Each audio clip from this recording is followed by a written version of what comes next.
that make sense? Yeah, that makes sense.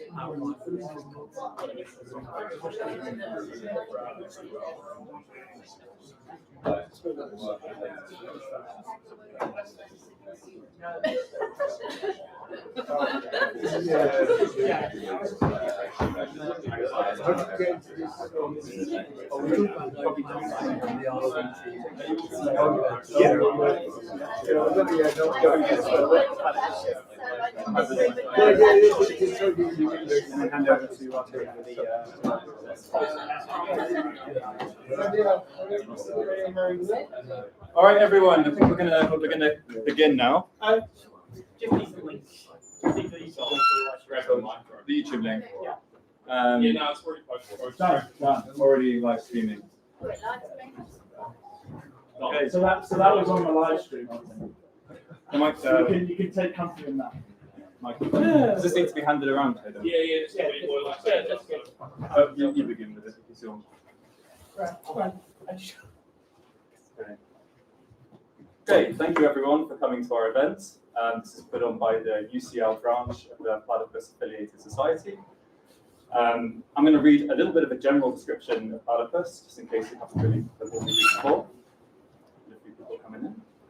So, the Platypus Affiliated Society, established in December 2006, organizes reading groups, public fora, research and journalism focused on the problems and tasks inherited from the old 1920s to 1930s, new 1960s to 1970s, and post-political 1980s to 1990s left, for the possibilities of emancipatory politics today.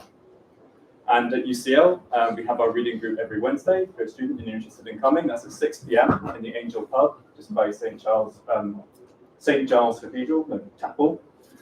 We have a coffee break in the Print Room Cafe, and that's 2 to 3 p.m., also on Wednesdays. And every now and then we host things like teach-ins, panel events like this. So if you're interested, you can come and speak to myself about get a WhatsApp chat, and you can follow us on Facebook and hear all the updates about what we do. I'm going to hand over to our attendee, who's going to be introducing the panel today. And I hope you enjoy, and I hope you're ready to ask questions and engage in the discussion. Thank you. All right, thank you, Tom. All right, today we will send the prompt to our following panelists. In January of 2007, the Platypus Affiliated Society hosted its first public panel.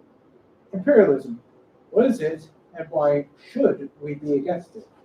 This was motivated by the anti-war movement that had arisen in response to the U.S. invasion of Afghanistan and Iraq.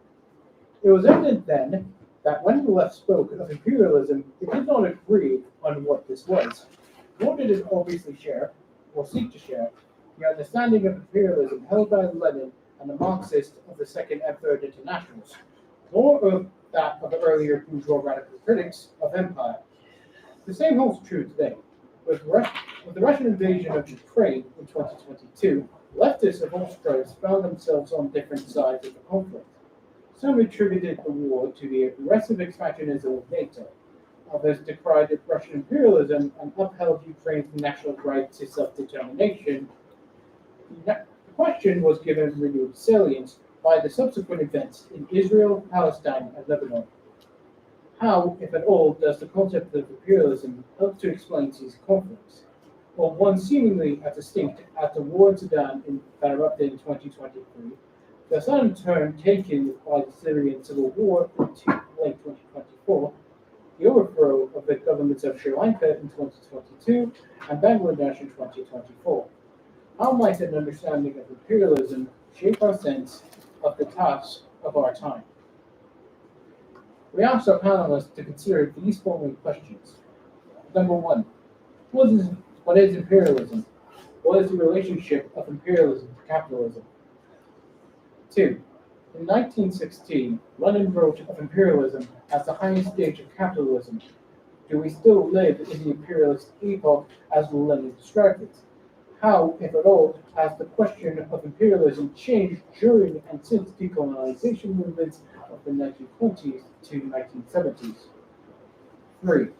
What is the relation between the left in the core, of course, and the periphery? What ought it to be? Is this world systems theory language adequate for conceiving of international society and the international state order? Is there a use for the old Marxist concept of labor aristocracy? If not, why not? 4. Who are the imperialists today? Do we live in a unipolar or multipolar world? Is there such a thing as regional imperialism or sub-imperialism?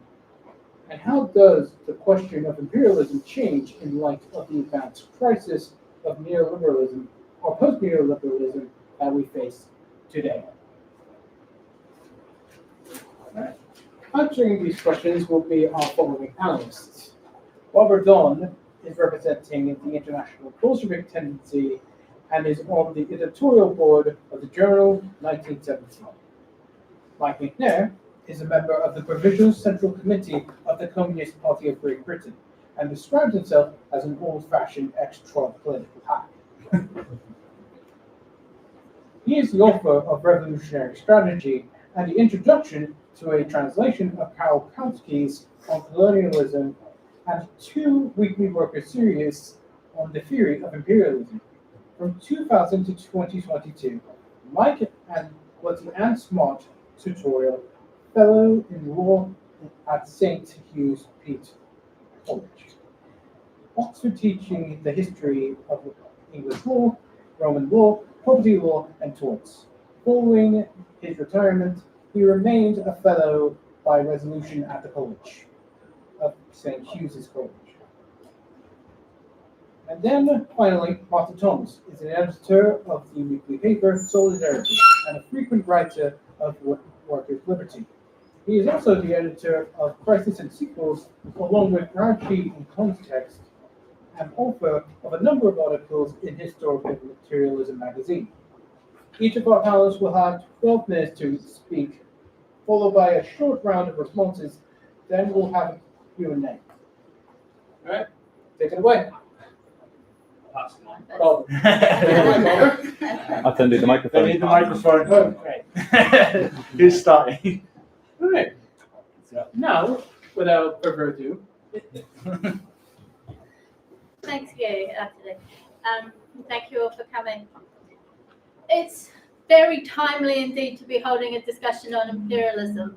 We're right now in the midst of a process of disruption in the imperialist alignments, which was prompted first by the Trump administration talk of annexing both Greenland and its imperialist junior partner of Canada, and second, its withdrawal of support to Ukraine, an attempted rapprochement within its imperialist rival Russia, and then a dizzying pivot back to Ukraine and attempts to negotiate a ceasefire. It's still going on, so do keep up, everyone. We'll see. Watch this space. Meanwhile, we've seen desperate attempts by the imperialist leaders of the European Union to fill the gaps, with our very own Keir Starmer and Justin Trudeau, just ex-Prime Minister of Canada, trying to keep those connections to the US alive. Donald Trump would like to see a reduction of hostilities and expense in Ukraine and the Middle East, with a flow of valuable minerals into US coffers and luxury resorts along an ethnically cleansed Gaza coastline. This would then allow him to turn his attention to China, where the still largely centralized and planned economy, despite the distortion of capitalist penetration, competes with Trump's support base in big tech, such as Elon Musk and his friends, in the building of computer chips, AI systems, and other technology. Events are very much still in flux, but there's no doubt at all that we are living in a world of inter-imperialist rivalry and conflict, in which the future of humanity is in grave danger. This is a world, however, that is qualitatively similar to that described by Lenin during World War I 100 years ago in his classic work, Imperialism, the Highest Stage of Capitalism. This is a world in which the most powerful states dominated by monopoly and oligopoly finance capital, exploit all the other countries through the export of capital and the realization of super profits, backed up by military force and international diplomacy. Granted, much has happened in that intervening century. World War I, World War II, Korea, Vietnam, Yugoslavia, Iraq, Afghanistan, Palestine, and of course the Cold War. The Soviet Union, the Soviet worker state, degenerated as it was, and the replication of its economic and social model after World War II to Eastern Europe, China, Vietnam, North Korea, and Cuba. This took vast swathes of the Earth's surface out of the reach of imperialist exploitation. So, until 1991, the inter-imperialist rivalry that Lenin described, the rivalry that led to 2 world wars, was somewhat muted. Instead, the imperialist powers largely collaborated to counter the threat of the deformed and degenerated worker states. The process of decolonization, and the first indications of that were noted by Lenin and his work, accelerated in this period. Most colonies, primarily in Asia and Africa, moved from direct occupation by imperialist states to a formal independence, yet were still subject to neo-colonial exploitation and more covert control. But counter-revolution in 1991, the end of the Soviet Union, opened up a new era. Russia and the Warsaw Pact countries were left in a state of economic shock and devastation.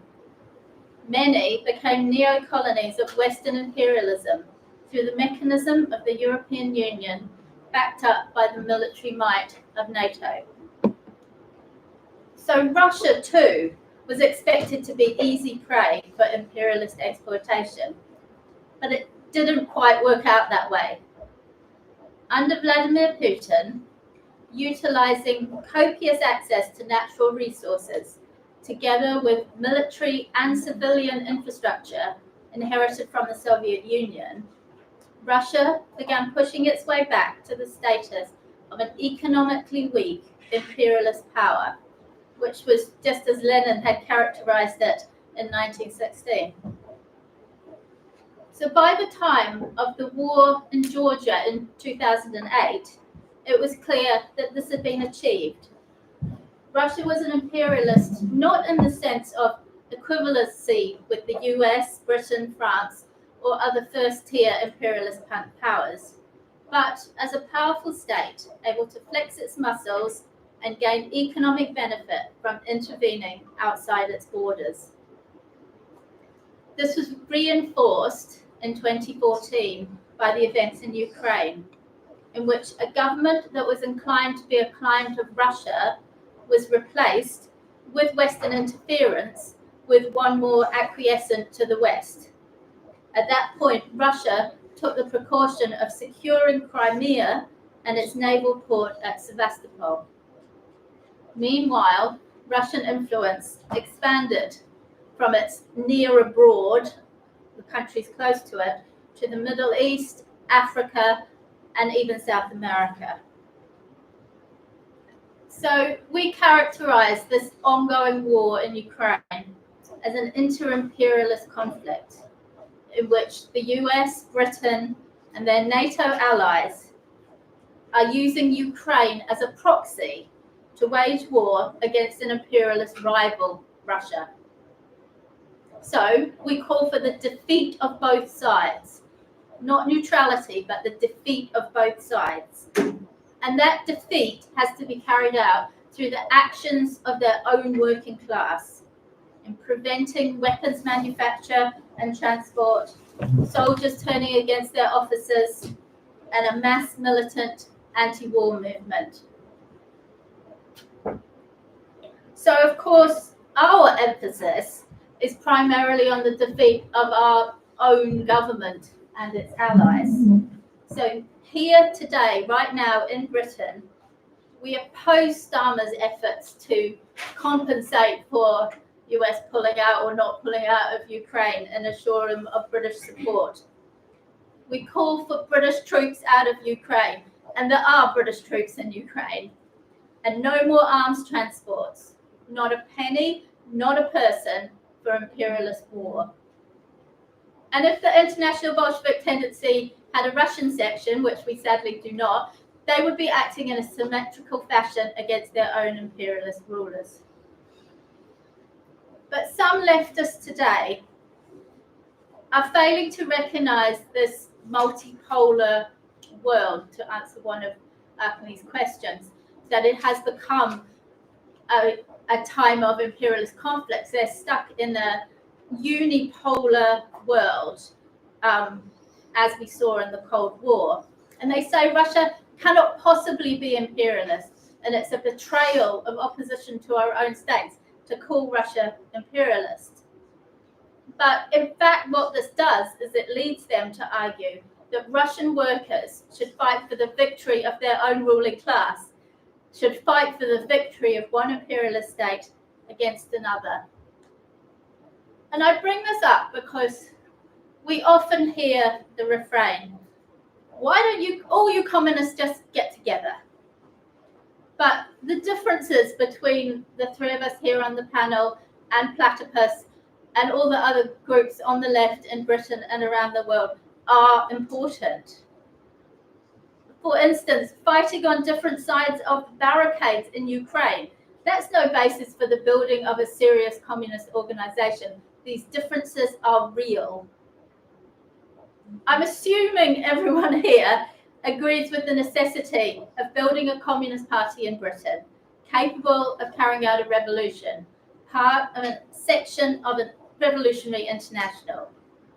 So to do this, we need to first understand the world that we live in, and second, have a plan for what to do about it. And we call that plan a program. Clarity on our tasks relating to imperialism is a backbone of that program today.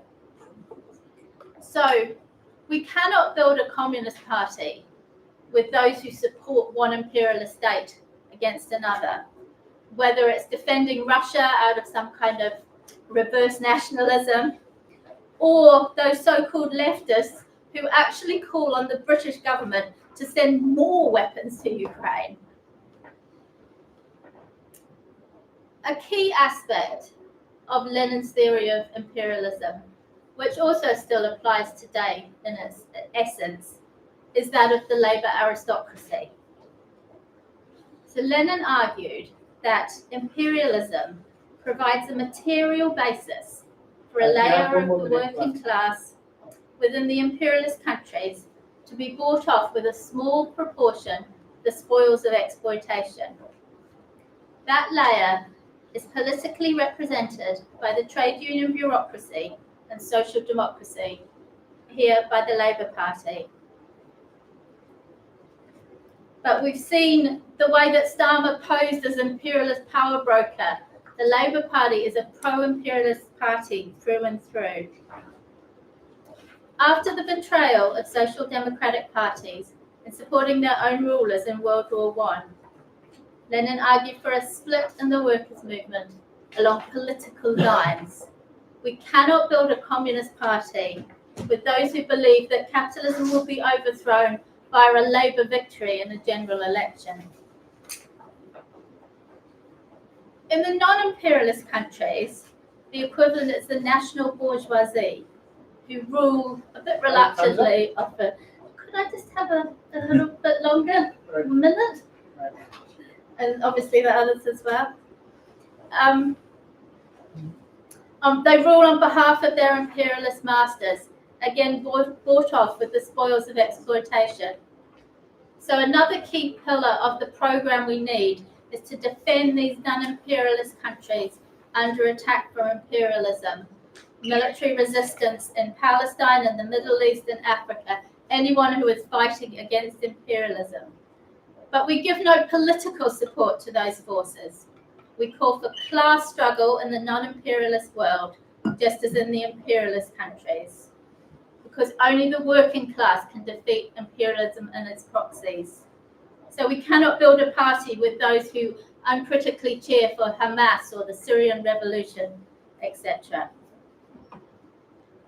I'll end to just say, political beliefs are not fixed.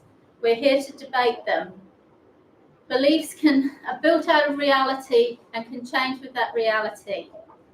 But we build the Communist Party we need by fighting for a consistent anti-imperialism and anti-capitalist program. That is the key, in which the working class independently fights for its own emancipation. Thank you.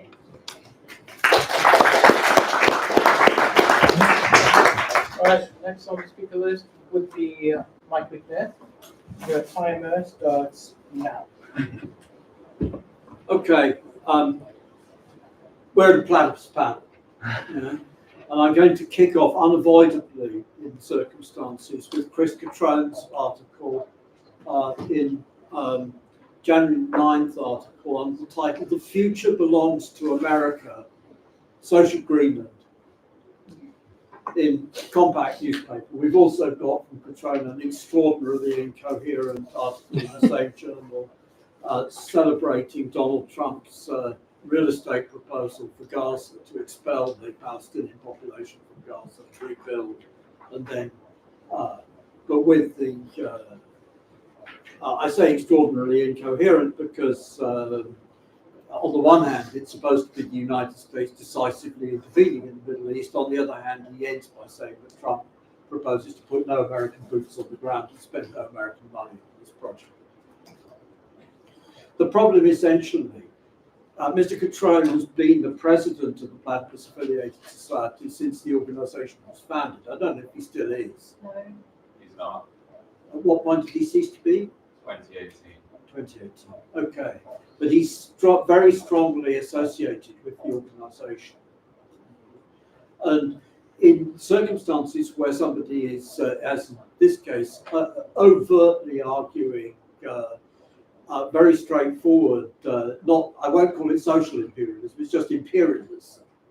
This is just pro-American imperialism, Trumpian pro-American imperialism. It's up to the Platypus comrades need to dissociate themselves in a very open and explicit way from Catrone, just as the British Socialist Party needed to throw out Henry Heitman and H.G. Wells in 1916. Now, way back when, I argued in earlier exchanges with Platypus in 2011 through 2014 that we could find common ground between our very different political perspectives in the idea of generalized human emancipation. And you talked about an emancipatory politics. The problem with it is there can be no emancipatory politics, which is not also a politics of the emancipation of the people in whatever the hell we choose to call it, the colonial world, the global south, even for that matter, quote, the East, as guys in the social democracy call it. We can't have an emancipatory politics, which is only an emancipatory politics for the people of the wealthy countries, or let alone for the United States. When I raised that, I can't remember whether it was Catrone or somebody else said, actually Platypus is not about emancipatory politics, it's about self-recognition of where we are. But the self-recognition which is posed by this development is a self-recognition, at least of Catrone, as has passed from the left to the right. In the same way that Paul Mason passed from the left to the right, in the same way that the Spiked have passed from the left to the right, in the same way that Max Shack passed from the left to the 1960s. If I look behind that, I think that actually, to a considerable extent, this stuff is already implicit in the roots of the Platypus project. First, from Spartacism, apologies, Comrade Barbara, the reality is that James P. Cannon was a leader of a nativist faction against European influence in the CPUSA in the 1920s. That Native American nativism, not Native Americanism, American anti-immigrationism type politics, was reflected in his speech on internationalism in the SWP in 1953. James Robertson saw himself as little cannon, and seeing himself as little cannon, his famous drunken speech in which he denigrates all sorts of different nationalities. That's the real politics of cannon. The other side of it, Postoni, Marcia Postoni, already in the anti-Semitism, famous or infamous anti-Semitism article of the 1980s, refused to recognize that there was a bourgeois revolution in France or that there was a bourgeois revolution in England, asserting that there was only a bourgeois revolution in the United States. And that sense of Catrone, similarly using Dick Howard, the spectre of democracy, the idea that there's only democracy in the United States, that's the root of the future belongs to America, deep in the Platypus Project. Now, stepping behind that, if we look at the world as it has been since 1975, as it has developed since 1975, and as it has continued to develop, the United States overseas interventions, both its clandestine and covert overseas interventions, like the support for the Afghan Mujahideen before the Soviet intervention. We've got Brzezinski pictured with Mujahideen and weapons before the Soviet intervention in Afghanistan. But starting equally with the United States backing through South Africa for the operations in Mozambique and Angola. Throughout this period, what we've seen is the United States exporting destruction. This is not the United States creating the conditions for overseas investment, as the British and French and German and so on empires imposed a sort of a brutal order, but nonetheless an order which created the conditions for overseas investment. The United States has been unable to export order since 1975. It was able to export order in 1948 to 1975, but since 1975, its overseas interventions have invariably had the effect of exporting merely destruction. The comrades of the AWL pointed us to the possibility of a reconstruction of Iraq and a redevelopment of the labor movement in Iraq in 2003, 2004. Nothing of the sort happened. You've got deindustrialization, destruction, the reduction of the state failure and the creation of a rickety pseudo-state sitting on top of mosque-based militias from town to town. So the United States has, for the past, we can see in fact the same thing in everything which has happened since. The United States as an imperial power, as a power which intervenes in the rest of the world, has now for 50 years been a power which exports destruction, not a power which creates order, which allows for the investment of funds overseas. If we ask why that's the case, the United States was, as I said, able to export order in the period 1948 to 1975 on the quote free world, and I'm not going to characterize the Soviet regime as deformed or degenerated worker state, simply because I don't think it's an adequate characterization of the regime. But at the same time, any sort of characterization of it is state capitalist, is hopeless. And it did have the effect that the threat of the relationship between the Soviet regime and Western and Southern communist parties led the US-led quite free world to make a series of systematic concessions And those systematic concessions actually created for 25 years, 26 years order. Then the money ran out for the war in Vietnam. And first the United States floated the dollar, and by floating the dollar, damaged the economies, particularly of all the third world countries. And second, the United States drew China into its alliance. It went into alliance with China, Nixon and China.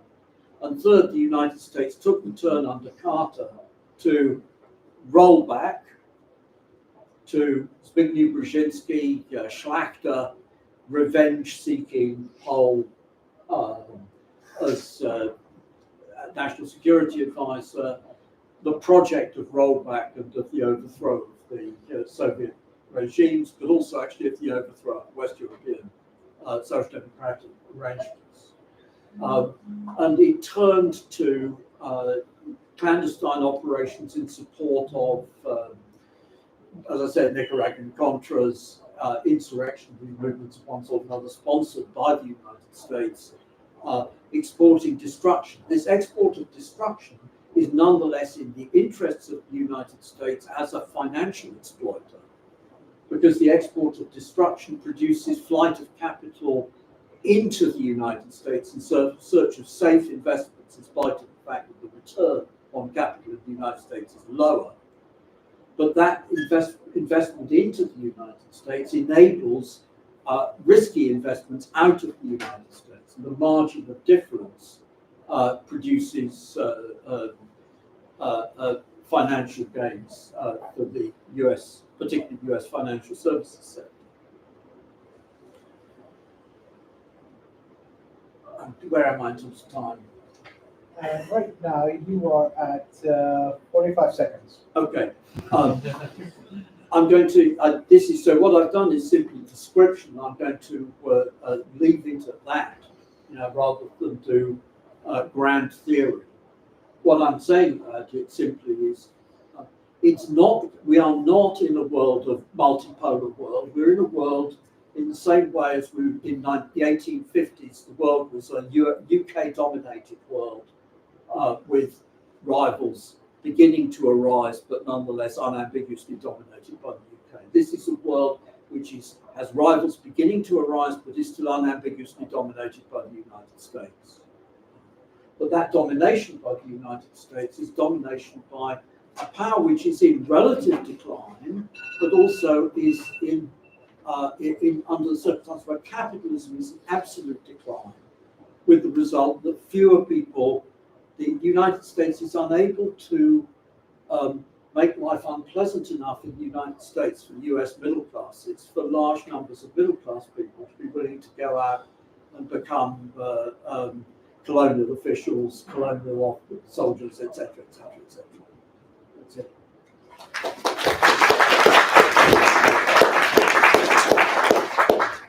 And finally, we wrapped up with Martin Thomas. Right, as the question, begins now.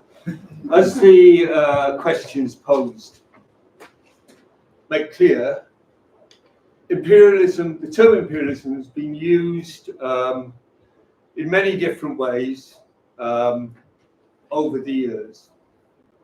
And the problem, I want to discuss some of the ways it's been used, but also point to the fact that this slippage has meant that discussions about imperialism end up with some a conquest or a looting being described as not imperialist because we've taken one definition of imperialism, and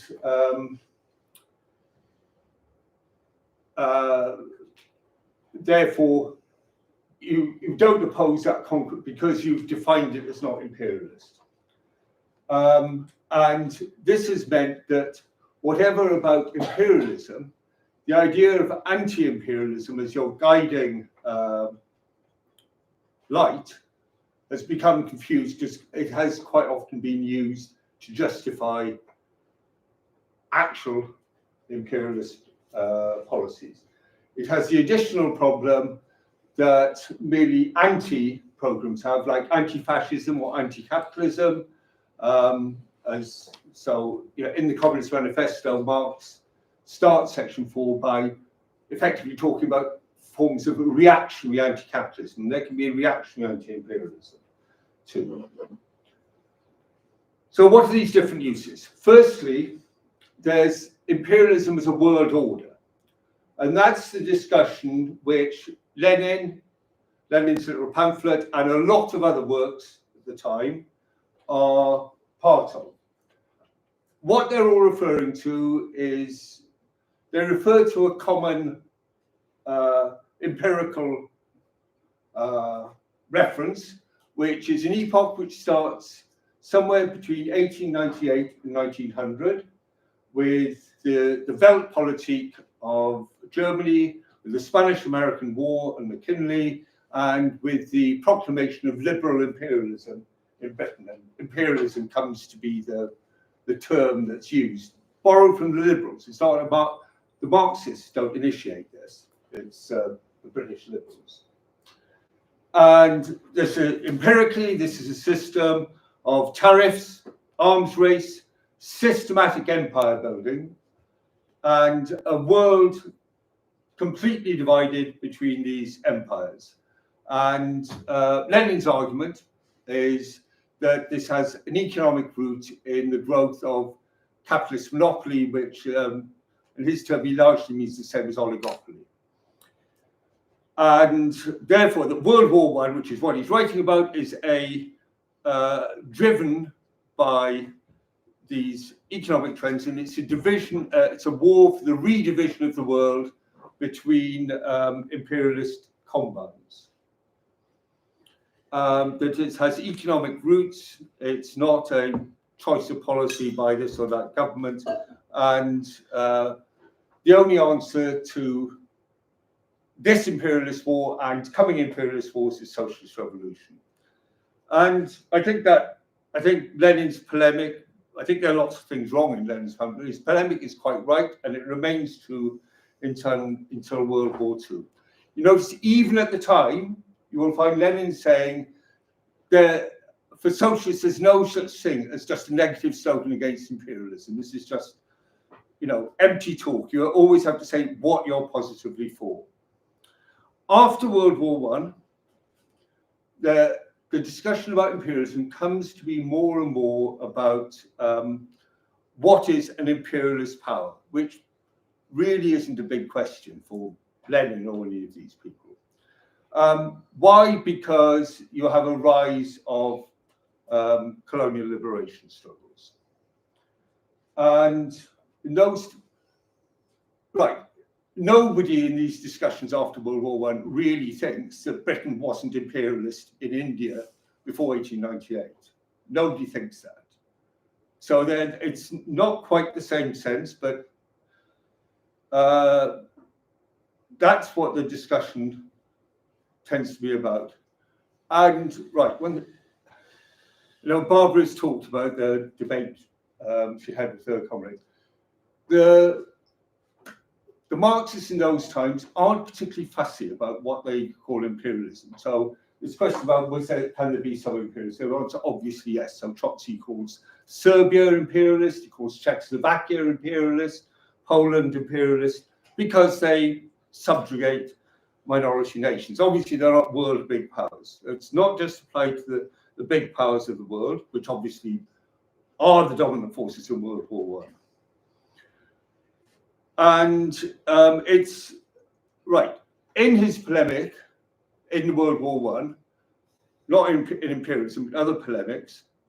Lenin has emphasized that imperialism can take the form of, characteristically takes the form of political domination. It can just take the form of economic domination. And this is in a polemic against the Bolsheviks, who say in the epoch of imperialism, there's no such thing as national self-determination. It's all done. And he says, no, this isn't true. You can have politically independent countries, which nevertheless are economically dominated, and Portugal and Argentina are the two he cites. He is not, by the way, saying it makes no difference. Far from it, far from it. So have a discussion about imperialist powers, but this is not right. The World War I analysis is about these imperialist blocks are symmetrical. This is not all these imperialist powers are symmetrical. Now this, however, right. And then there's a turn in this whole debate in 1939 when Stalin invades Finland and Eastern Poland, Western Ukraine. And there's an argument among the Trotskyists, is this an imperialist conquest? And Trotsky says, in the general terms of a ruling layer seeking to expand its power, its revenues, and so on, this is imperialist. Stalin is going to turn the people of Eastern Poland into his semi-slaves. The conquest of Finland is just direct and open military violence, the attempted conquest. But he says this is not the same as finance capital. Now, is he just sort of making up something to say, well, this isn't so bad? There's a rational core to what he says, which is basically saying, look, in this, the World War which has started, the USSR is not a big player. The USSR is, it might seize this or that little bit of neighboring territory, but it's not a big player like the big imperialist alliances. I think that's what the core is, and it isn't that because it's not capable of being, because he thinks bureaucracies and the ruling class and so on. No, okay, that's what he says, but he turns out to be wrong like that.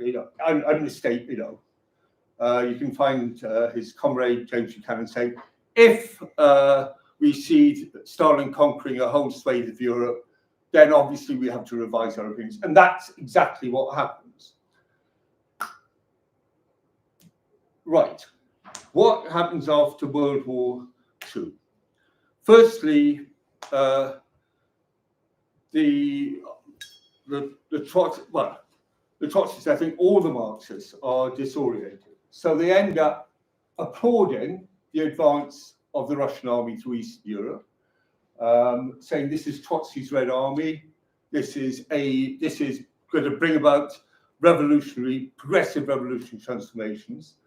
And they end up in France when the British and American troops arrive with a banner headline which says they're all the same. And it says, Roosevelt's democracy is the same as Hitler's socialism.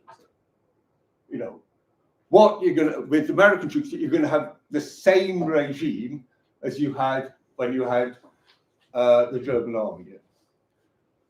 They're just empirically, they never worked this out. And what you end up with then is the Trotskyist movement, not dominated by a mutated version of what the Stalinists proclaim in Zhdanov's speech of 1947, where he says the world is divided into two camps now. There's the imperialist and reactionary camp, which is basically the USA, and there's the anti-imperialist and democratic camp, which is Stalinist USSR and sort of basically anybody it can, or what is supposed to be the non-imperialist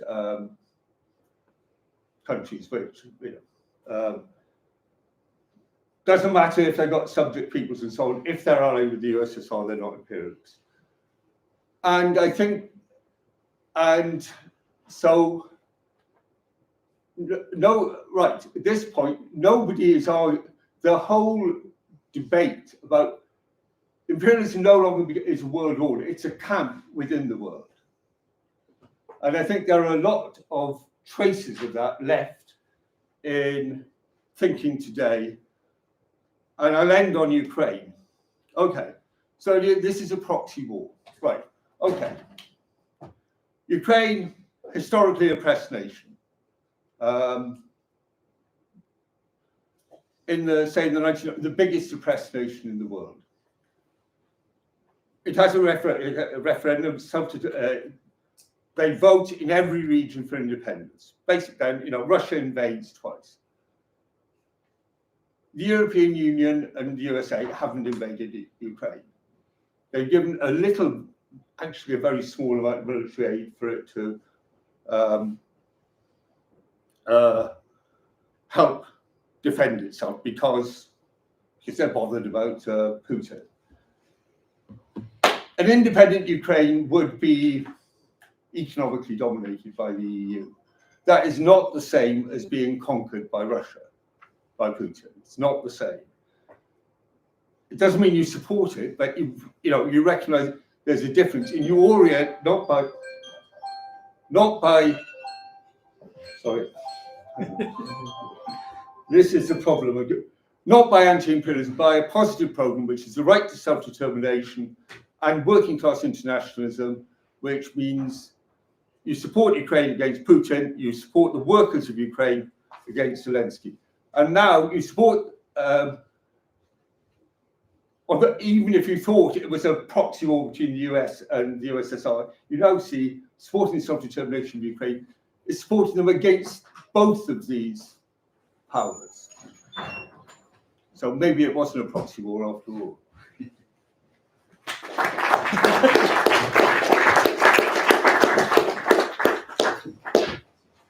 Then we shall now start the following round of responses. Each speaker will have 5 minutes to respond to their question. Starting with Barbara Dorn in 3, 2, 1. Thank you. Do you want to hand over the microphone? Oh, yes, thank you. I'm going to start with where Martin ended because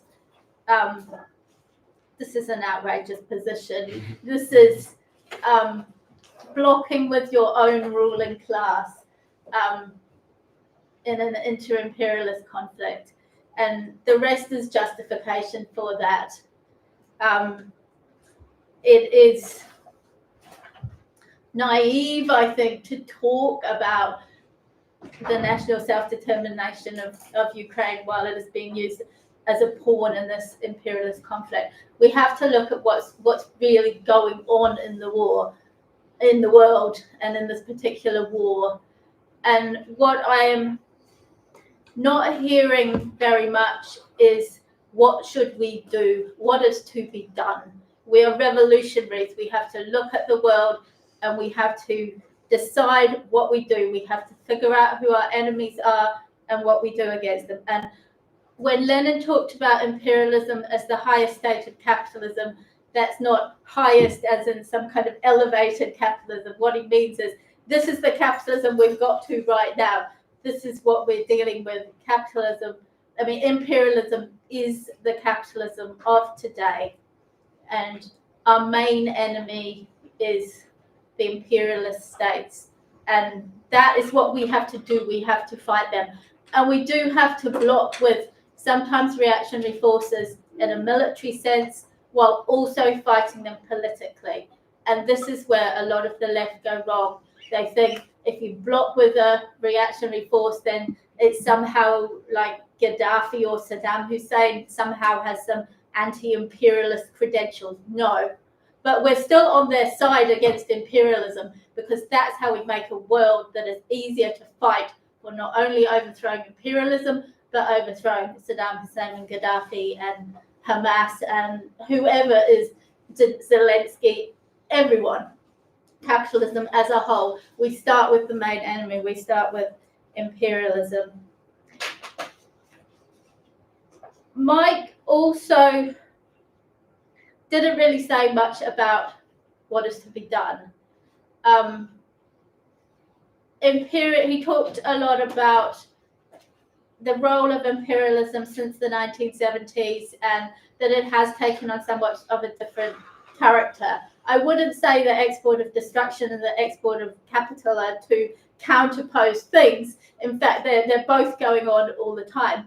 The US is in decline, and I would agree it is still the dominant power, but we are very much moving into a multipolar world. Before World War I and World War II, it was never exactly equal. There was realignments of different alliances, and we're going to see that here as well. We perhaps almost saw it a couple of weeks ago and maybe not. It's in flux, and there's that imperialist conflict, and it's our job as revolutionaries to examine the world and take a stand against that imperialism. We have to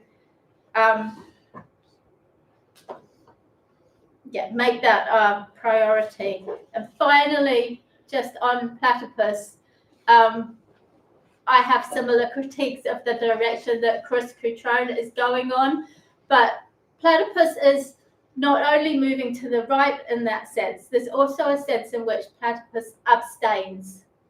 And you probably congratulate yourselves for having these panels and presenting these views, but you've been doing this for a very long time.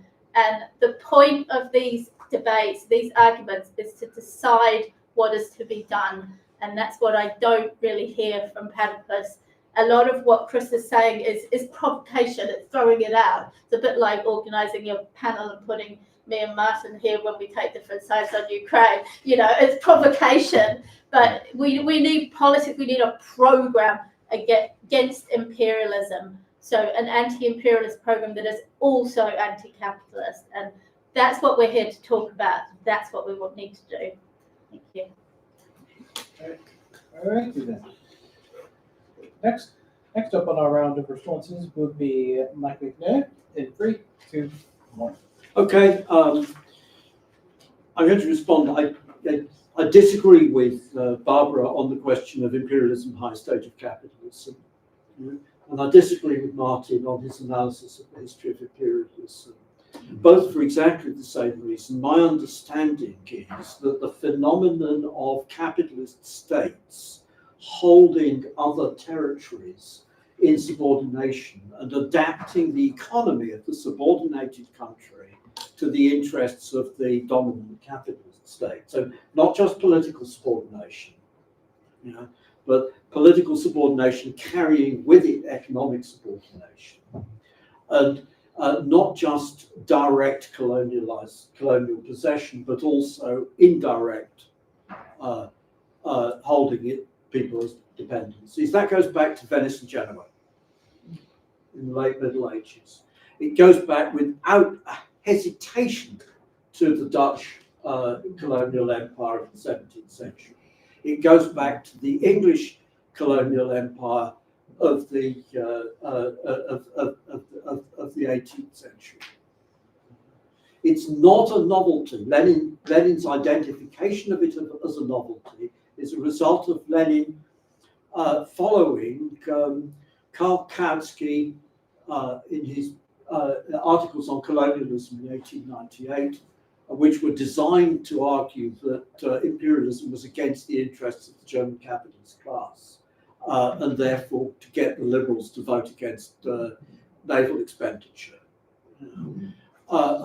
which therefore presented imperialism as being a new phenomenon, relying on Max Beer, who had written about the development of imperialism as an ideology in Britain, against the liberals, who had the radical liberals of the 1860s had said they were anti-imperialist. But of course, the radical liberals of the 1860s who said they were anti-imperialist had voted for further imperialist conquests. It was just a pure ideological representation, which Max Beer picked up in the press. And so the image of a non-imperialist phase of capitalism is a nonsense.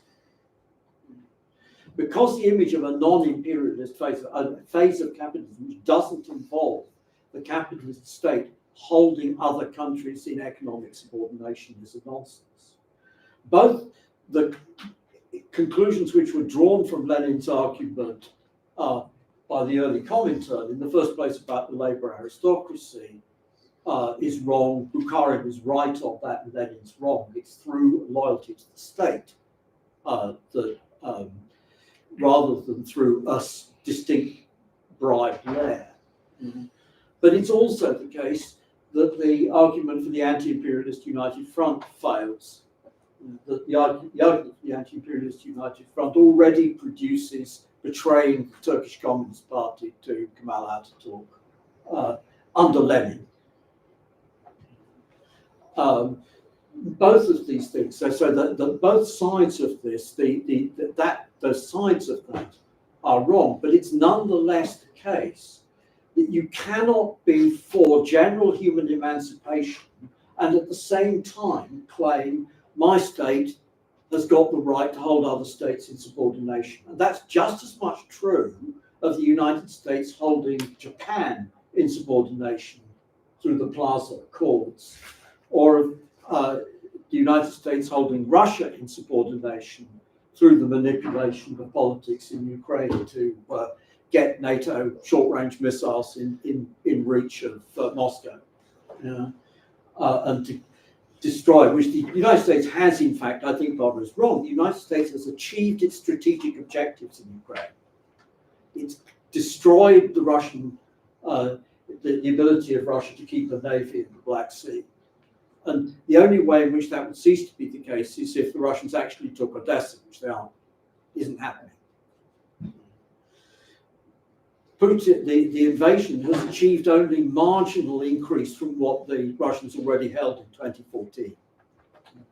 So ceasefire on the United States' terms, the proposals would involve freezing the present front lines, and putting British, French, and German troops immediately on the front lines with Russia, and that the whole body of this is going to be paid for by the British. The Americans will pull money, and the whole thing is going to be paid by the British, French, and Germans. But nonetheless, these forces will still be in striking distance of Moscow, so that the defeat which the Germans experienced in 1941-42 and which the French experienced in 1812 is not going to happen to them. So that is my understanding, is this is a strategic victory for the United States, but Trump's language, we present it as peace. That's it. Alrighty then. And then finally, we have Martin Thomas in 3, 2, 1, go. Okay. As I say, in the First World War, Lenin didn't just write imperialism. He wrote a lot of polemics about it, and in particular with a faction of the Bolsheviks who said, in the epoch of imperialism, there's no such possibility as national self-determination, with Luxembourg too. And he says, look, obviously it's true that in the era of these great world capitalist combines, there's not going to be a place which is isolated from them, just separate from them, which some small state which can exist in autarky. So he says more or less any national conflict, it's quite likely that the rivals of the power being contended with will come in to one degree or another on the side of the oppressed nation. He says, well, then you have to look and see, but does this mean there are no national struggles? No, he says it's quite possible that you could have struggles of oppressed nations where all the imperialist powers have their finger in it a bit, but there's a decisive difference between one and the other. And if you want an example, what about Suez in 1956? So plainly, the Americans were on Egypt's side. They got the British and the French to get out. Does that mean, look, really, between Britain and France and Egypt, really, you don't take any sides, don't care? No, not at all. The US is just trying to keep Egypt within its sphere of influence, and it failed, in fact. But that was it. It wasn't trying to conquer Egypt, it wasn't trying to take the Suez Canal. And you have to make that, unless you make that sort of difference, you end up with the same position as Luxembourg, Bukhari, and all those, that basically there can be no national struggles in this epoch. Or you end up with, we will now divide the world into imperialist and non-imperialist nations, and the non-imperialist nations, that's all right. So this takes me on to a thing that, well, you end up saying, well, look, it's Saddam Hussein, not imperialist. What's he doing? What was he doing in Kurdistan? Why is that not imperialist? Because Iraq isn't, hasn't got a big enough stock exchange. Right. Mike's thing. Well, first, I'll just make 2 points because I think that's all of it. Right. I don't think he's right about Lenin. It is true that when the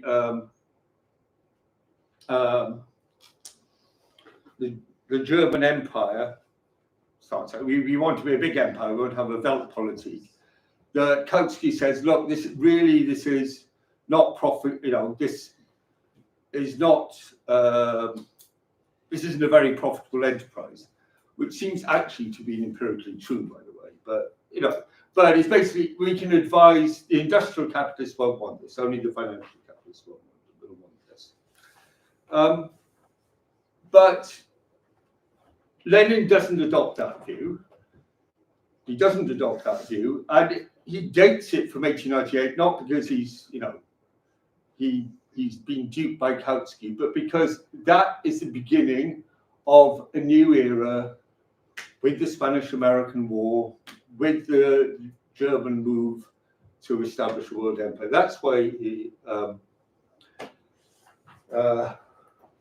takes it up. Right. Just fine. I don't understand your turning point in 1975. 1975, remember, is the end of the Vietnam War. You say, well, look, the US was rejecting order before that, but once it stopped bombing the shit out of Vietnam and Cambodia, then it became destructive.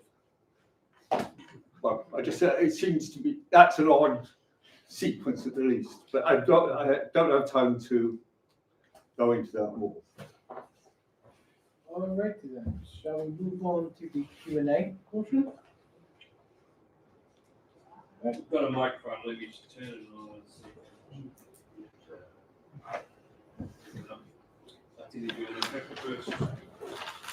Can comrades identify themselves so that we can sort of have who we've noted who we're replying to?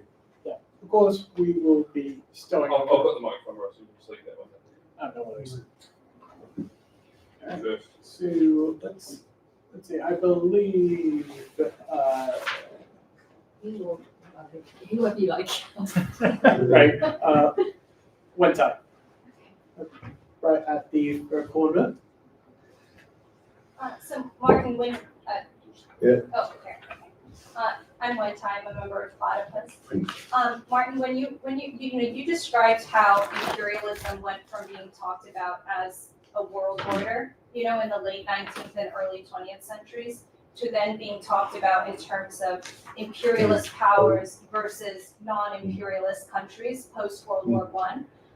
But when Stalinists, like the one you mentioned in the 1940s, when they were like distorting imperialism around, in this way, they were doing so because they were presumably prosecuting some policy around who's aligned with the USSR and who's not aligned with the USSR's sphere of influence, right? But now that there isn't a USSR to actually secure alignment with, and therefore there's no reason to lie about it anymore. Why do you think the left hasn't shed this popular front understanding of imperialism? Why are we still talking in these terms?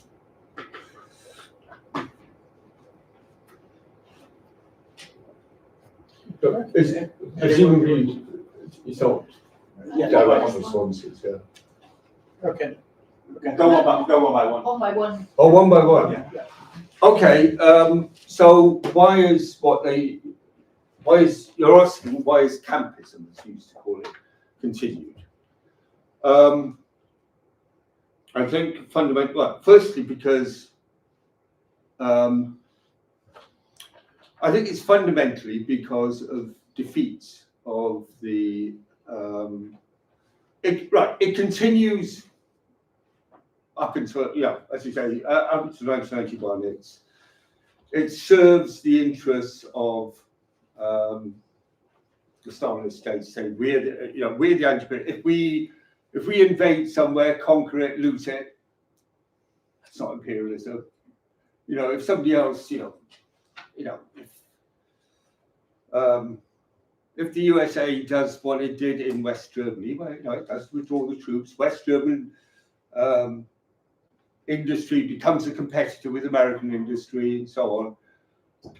That's really bad. You should prefer to have helicopter gunships and the Palmers and so, because that's not imperialism. Yeah.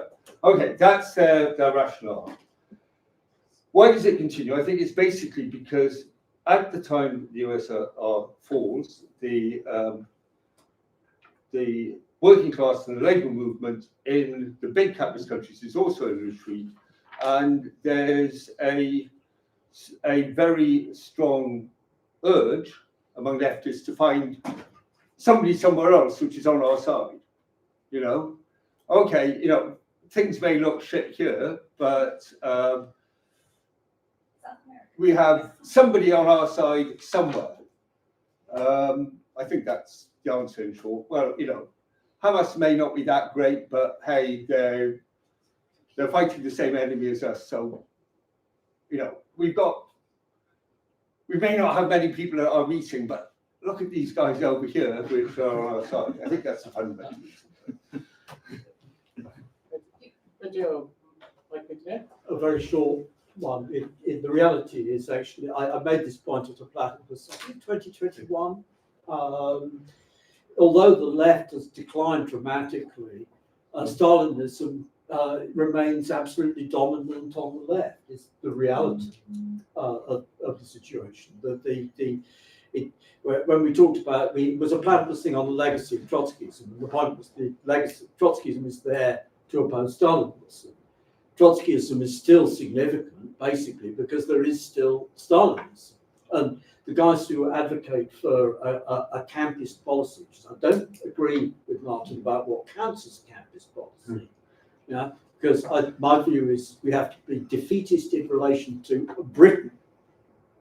We have to be as disloyal as the guys who negotiated for the Scots army to stay in northern England in 1640, or who invited the Dutch to invade in 1688.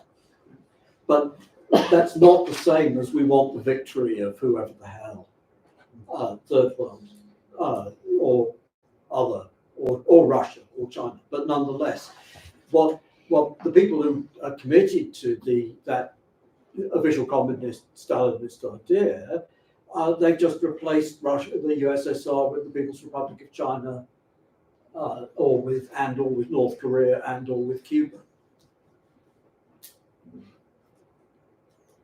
All right, then. Barbara, next up.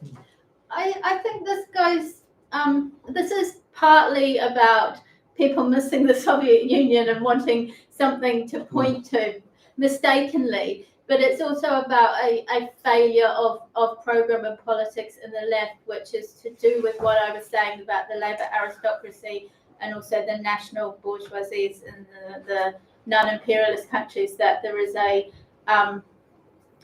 buying off, a political, this isn't a sociological characterization, it's a political characterization, that there is a material basis for not actually fighting capitalism. Because looking at these other forces and saying they're the answer is creating an anti-imperialism that is not anti-capitalist and therefore is not anti-imperialist at all.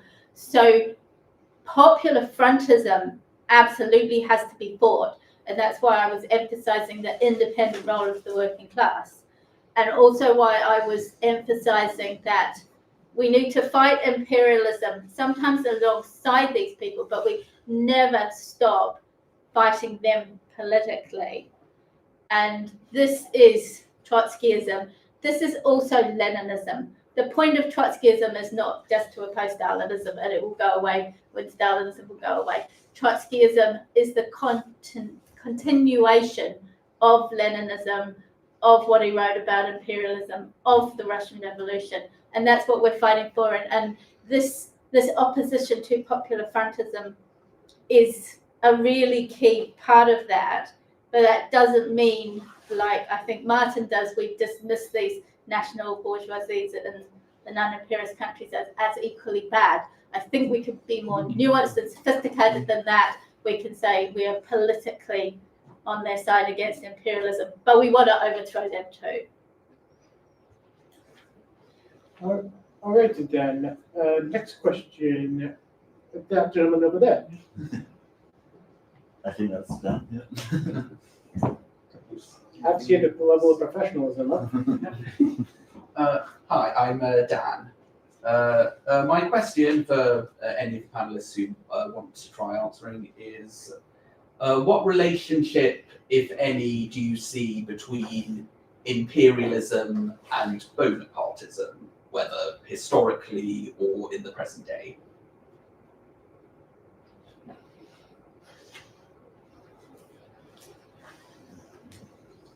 And then Robin Thomas. Well, look, short answer. I mean, before the late 1890s, imperialists more or less bent Bonapartism. It was a reference to the mode of rule by Napoleon III in France, the Second Empire, and it didn't primarily mean what he was doing in Mexico or Italy. It meant it was set up as an empire. Wasn't called a kingdom; it was called an empire. And I don't know that there's. Right, obviously, the Second Empire did do what it did in Mexico and Italy and so on, and it did arouse the fears of Marx and Engels in the Franco-Prussian War that it was about to, keep Germany dismembered. But that wasn't why France in particular was called imperialist. It was just so. I think basically it's a verbal coincidence, is what I would say. And there's certainly in Lenin and all the, not just Lenin, Luxembourg, Bukharin, Helferding, Kautsky, and so on. There is no idea in the run-up to the First World War that the big powers which are dividing the world have to be Bonapartist. The USA isn't Bonapartist, doesn't stop it seizing the Philippines.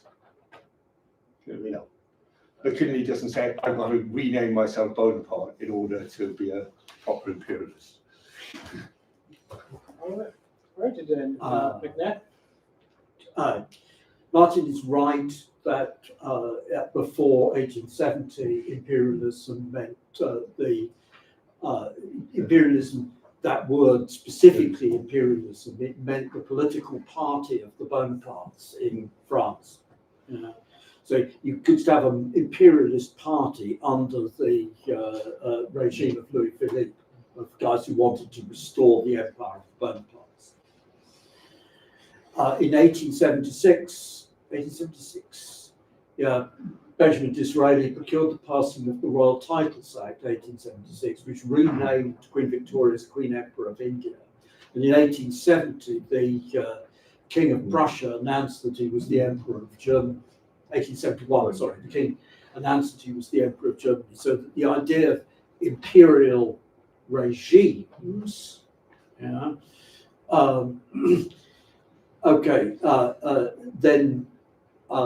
in fact, actually, this is part of why 1898 is a lousy date, because the idea of celebrating British imperialism is Disraeli, and it starts with the Abyssinia expedition and the Royal Titles Act, and it's anyhow. Let's leave that on one side. The other side of it, imperialism, in the sense of controlling colonial territory, requires that the state shall get a lot stronger relative to civil society. It has that implication. That isn't what, nobody identified that as Bonapartism. They just saw it happening and said, Kautsky says, as the workers' movement gets stronger, the democratic elements in the constitution get weakened, which is plainly true. But it's our fault you're right, the case. And if you're holding a Marx comment to Marx and Engels, both things, Marx and Engels, nation that oppresses another can never itself be free. Yeah. And in that sense, Britain and Ireland carries with it the strong state in Britain.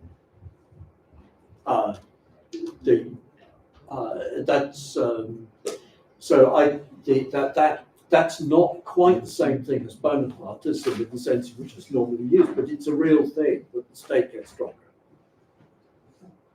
All right, then. Finally, Barbara?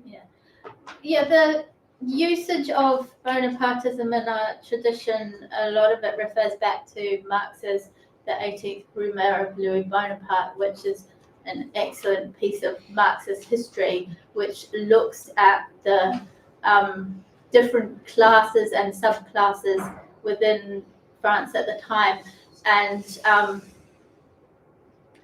talks about Bonapartism as a force that to some extent balances between different classes and mobilizes the different classes one against the other. And it's still a form of bourgeois rule, but it is a kind of different tactic of bourgeois rule. So I agree, I think, with both of the others that it is not a means of imperialism. It's something that imperialist states, and in fact non-imperialist states, can do from time to time. It's Trotsky then talked about Bonapartism in the 1930s as a prelude to fascism in some ways. That Pilsudski, I think, in Poland was an example of this, who did this, who mobilized the petty bourgeoisie and to some extent layers of the working class, and this was not fascism, but in some ways it was leading on to what Hitler and Mussolini did by mobilizing the petty bourgeoisie in order to maintain their particular form of imperialist rule. And it's interesting to look at Trump today, where we see some elements of this kind of Bonapartist behavior, way of ruling, in his mobilization of the people that stormed the Capitol building, his releasing them when he became president and telling them to stand by, and that kind of role he's playing, which is a little bit outside of the mainstream of normal American politics. But that is not to say he's any less imperialist or more imperialist. He's the president of the United States. He's imperialist in chief, and Bonapartism is more means of ruling, and that rather than a means of imperialism, if you like. All right, then. And with that response cleared, any other questions? Maybe Lucy had one before me. You responding to this particular thing? Yeah. Yeah, go. Yeah. Thank you. Thanks very much. I was just wondering, as sort of following. Sorry, who's it? Sorry. Who is it? Sorry. Oh, it's me. It's Stanley. It's me. I'm from Platypus. Yeah. No, I'm just trying to keep notes. Yeah. Sorry. So I was going to ask about like the domestic aspect of imperialism. Is there such a thing? Because I think, Mike, the way you just talked about the relationship between, for example, the British state and Ireland suggests that there's somehow this kind of retroactive causality where sometimes it gets called like the imperial boomerang, that what we do out there comes back to us, and that's the domestic aspect of imperialism, is that it's a sort of karma or repercussions. But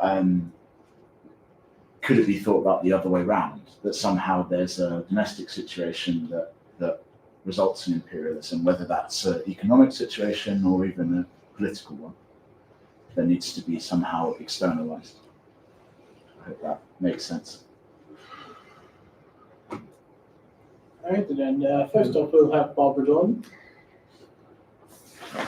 Are you asking if something domestically can make a country imperialist? Just how does it factor in? Okay. You know, like, does imperialism happen because there's a need to, you know, there's a surplus population that needs to go somewhere, or To some extent, it happens because there is surplus of capital, and looking for new markets, which is when a country reaches a certain level of development, it begins to export its capital outside its own borders. So yes, in a sense, what's going on domestically is creating that. If you look at Russia, which is the most recent imperialism that we've seen, it used natural resources and, as I said in my speech, you know, the military and civilian infrastructures to build itself up and to build up that capital until it was in that position to intervene.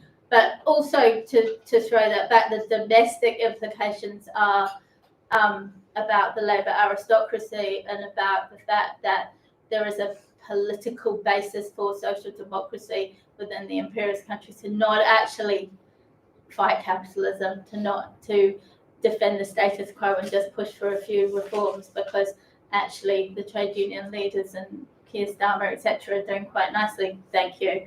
So there's that aspect of the domestic situation. And another aspect of the domestic situation is just what are our tasks as the workers' movement in an imperialist country, and they're to fight on behalf of these people and alongside the people that are being exploited in other countries. So we stop the weapons going to Ukraine. We stop the weapons going anywhere. We fight against this militarism, which is the manifestation of imperialism defending its interests abroad. So I don't know if I've quite answered your question, but there's lots of the angles, I think, on the domestic side of it. That's just what I'm looking for. So. And then Mike Macnair. Okay, Disraeli promotes imperialism because he thinks, and he promotes actually the cult of the overseas empire, and gets a huge publicity stunt around the Abyssinian Ethiopian expedition. Yeah, he does so actually because he thinks that it will attenuate class conflict. Mm-hmm. It's part of the same policy as, quote, one nation Toryism. One nation at home, imperial aspirations abroad. Yeah. Having said that, and I think that's, you know, by no means, but that's not unique. People do engage in this as a political action on the basis of perceptions of conflict, class conflict and class struggle at home. I think actually that's also true of the Biden administration's launching the Ukraine, launching the Euromaidan and subsequently the Ukraine war. That this was the administration was totally incapable of actually delivering at home because the US Congress is gridlocked as far as economic policy is concerned. Yeah, and there's a complete blockage on any economic policy in favour of the working class. We go for nice war abroad, which is going to present the United States in the character of defenders of democracy and human rights. But at the same time, actually, I don't think that's the fundamental driver. I think that as soon as you have a capitalist state, as soon as you have capital of any developed extent, you have to have state-backed credit money. And having state-backed credit money means that you have to discriminate against foreign capitals. And then one of the forms of discriminating against foreign capitals is to hold them in subordination, to turn them into controlled suppliers of raw materials or controlled outlets for end manufactured production, but cut them out of the intermediate high value added stuff. And that, I think, is what the Venetians are doing with their slave work sugar colonies on Crete and Cyprus, and the Genoese are doing with their slave work sugar colonies on Atlantic islands. But it's what's involved is cutting the high grade sugar producers of the Islamic world out of the market by, so that there's that. The consequence of that, back to Barbara's point, there's a continuous hierarchy. It's not the case. There's a top dog state, which is the United States at the moment. There are states which are below the United States but have high up the rankings. There are states which are below those states, lower down the rankings, but still higher up.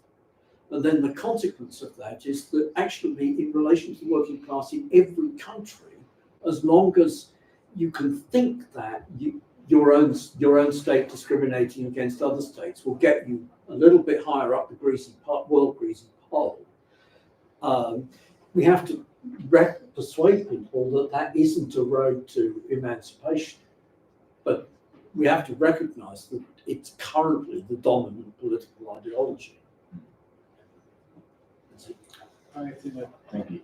Finally, Dr. Thomas. Okay, so look, plainly, if you have a colonial empire, you need an army for it, and you probably need tariffs to protect it and so on. And I think Mike's right. If you look at the Marxists before the First World War, Kautsky, Hilferding, and Lenin builds on that. Having said these two things go in parallel in the leading capitalist states. It's not actually that they think that this is the only way you can form an empire. They don't think that the leading capitalist states are the only empires. They're perfectly aware there's a Russian empire. Okay, so there's a correlation there. It's not. You have a strong. Obviously, you've got to have your strong state before you can have your colonial empire. On the other hand, there's an argument which it runs counter to that, which you find, particularly after the First World War, which is right. You have parliamentary democracy and civil rights and so on in the big imperialist powers because they're imperialist. So that the state is not as authoritarian, as coercive as precisely because that. And so in the Falklands-Malvinas War. It's a long time ago now, but we took the view that you should support neither Britain or Argentina. We said, well, look, Argentina may be weaker, but this is an imperialist type conquest. There's no Argentine population on these islands, hasn't been since 1830, and so on. One of the arguments against us was, look, it must be that Argentina is anti-imperialist and Britain is imperialist. Why? Because Britain has a parliamentary democracy, and Argentina is a military dictatorship. And being a military dictatorship proves that it's an oppressed country, because only oppressor countries can afford democracy. So you support it, not despite it being a military dictatorship, but because it's a military dictatorship. I'm not caricaturing. I'm really not caricaturing.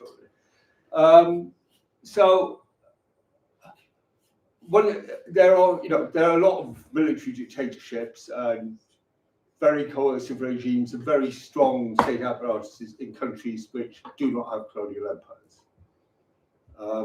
So I don't think the correlation can be put as tightly as Kautsky and Lenin put it. But there's an economic argument which comes from Kautsky and is also in Lenin, that imperialism happens because there's an economic glut of capital in the leading powers. And I haven't got time to go into it. this article goes into it a bit, but I think that's just wrong. And I actually do not understand how Lenin arrived at that, because it's one of the ideas that he argues that this sort of idea of a country becoming full up with capital is one of the things he argues against in the development of capitalism in Russia. So he switched. So, development of capitalism in Russia is, the neurotic big argument is there's just nowhere for capital to go in Russia. And he says, no, that, capitalism can create its own home market. And then he switches around to there's a glut. Short answer, capital doesn't need to have a glut to flow abroad.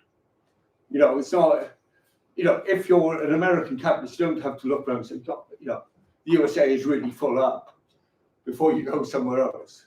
Just, capital has became mobile on a world scale a long time ago. It's very mobile now, and it doesn't depend on a glut here or there.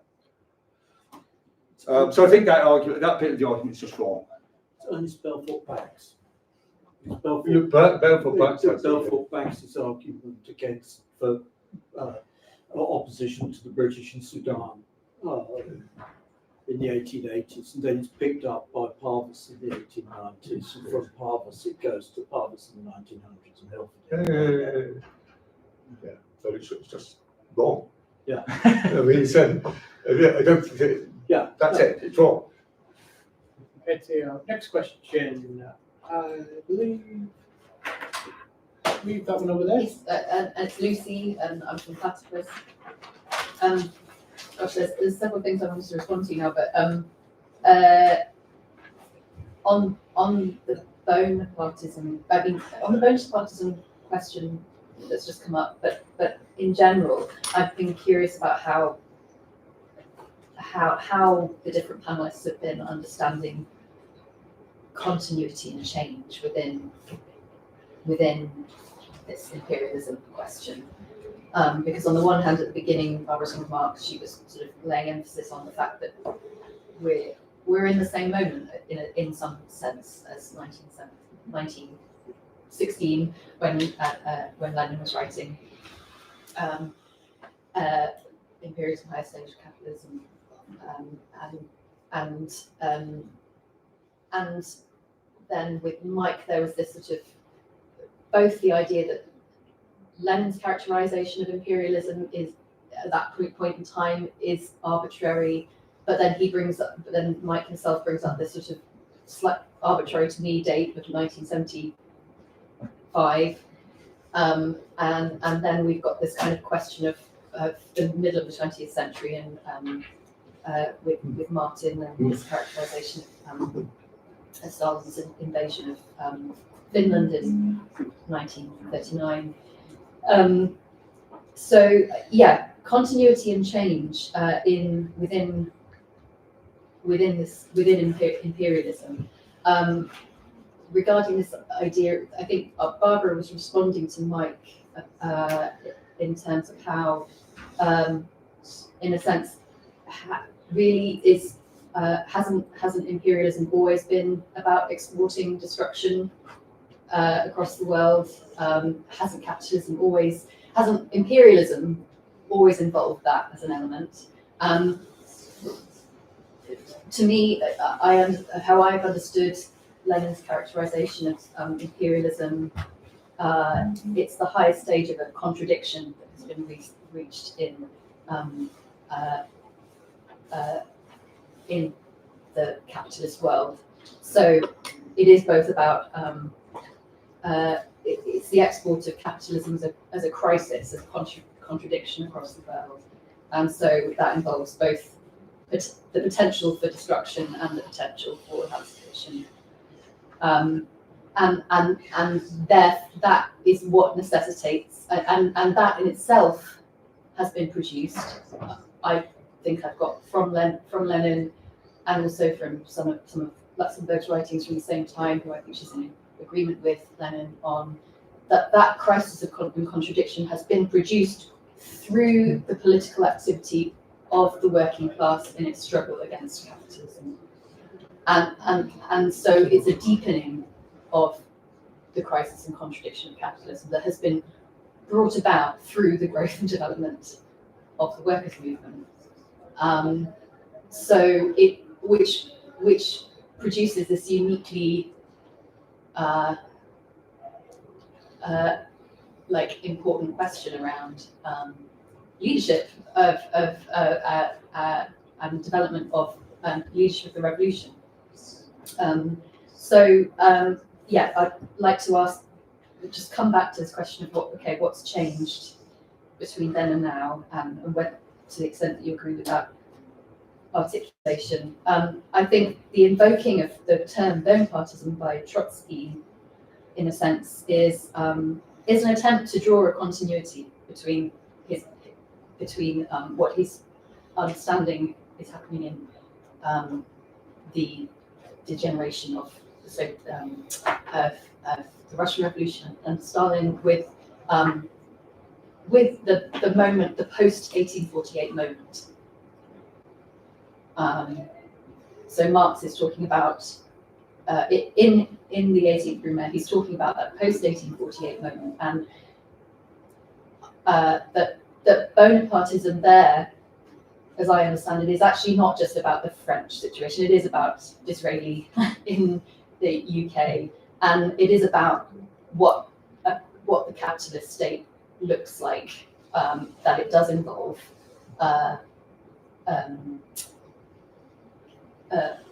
having to balance, sort of attempt to give with one hand and take away with the other from different class interests within society in order to manage society, but that society is in crisis and capitalism continues to be into crisis, and that development of the crisis is both, as I think was kind of being poked at with Stanley's question, is happening internally within the development of capitalist nation states and at an international level. So I guess that's my understanding, and but I'd like for you to try to articulate a bit more how you understand the continuity and change within what you understand to be modern imperialism, and where we're at today.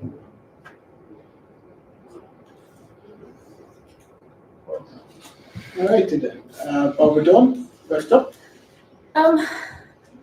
Well, we're Marxists. There's always both continuity and change.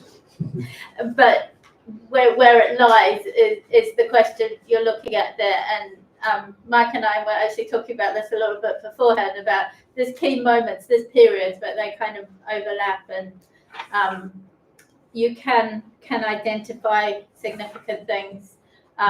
I talked about the period from 1945 to 1991, when the Soviet Union had expanded, was dominant in that area, the Cold War and so on, as a period. Mike talked about 1975.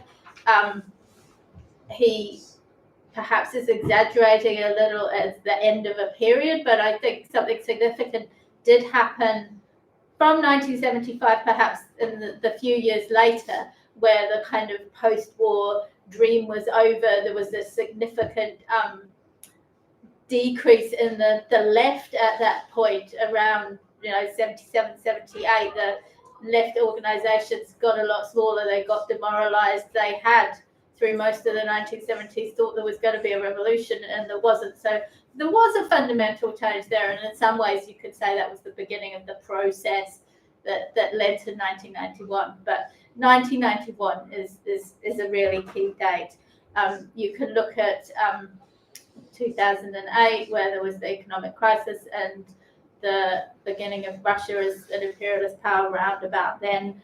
But the key point that I think is relevant for our discussion today, and where I think we're seeing the major difference between me and Mike, is, was there a key turning point around 1900?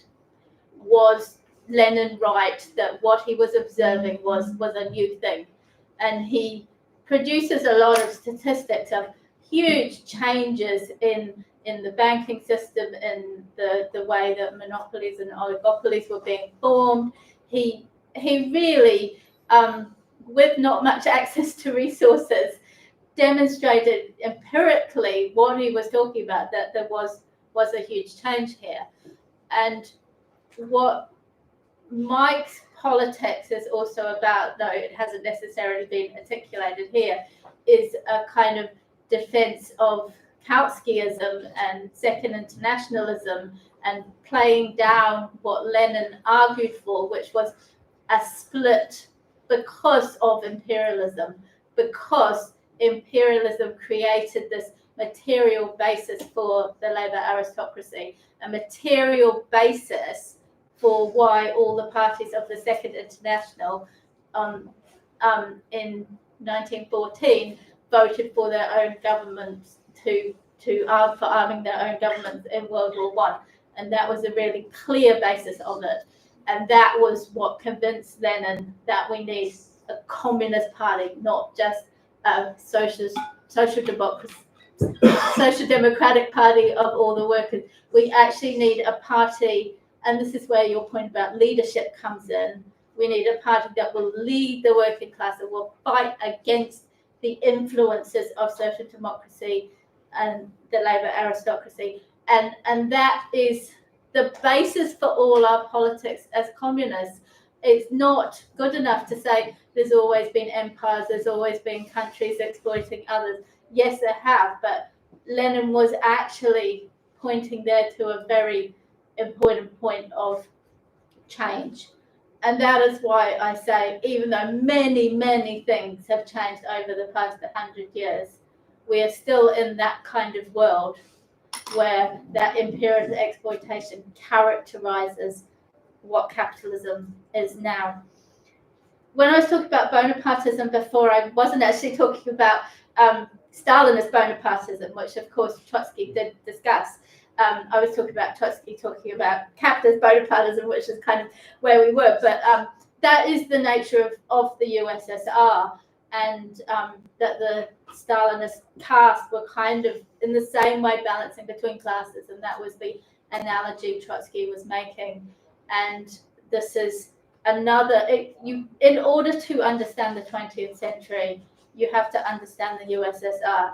You have to understand the extent to which it does represent the gains of the 1917 revolution, and that's why we defend it.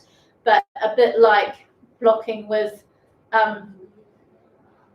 non-imperialist countries against imperialism, we're also very critical of the Stalinist bureaucracy, and that's the necessity of understanding the Soviet Union. And Mike, and I know Martin calls it capitalist. Mike seems to be sitting on the fence somewhere there, but I think you can only understand how imperialism, the inter-imperialist rivalries were kind of muted through a large part of the 20th century, and how they have emerged since 1991. By understanding that the Soviet Union, deformed as it was a blocker to imperialism. And that's why they had to get rid of it. That's what happened 1989, 1991.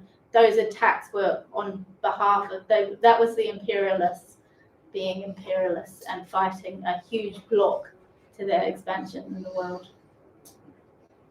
All right, then. Next up is Mike Macnair. Okay. Lucy, does imperialism arise primarily as a result of the rise of the working class? No. I agree that Disraeli thinks that you can attenuate class struggle by having an imperialist warlord.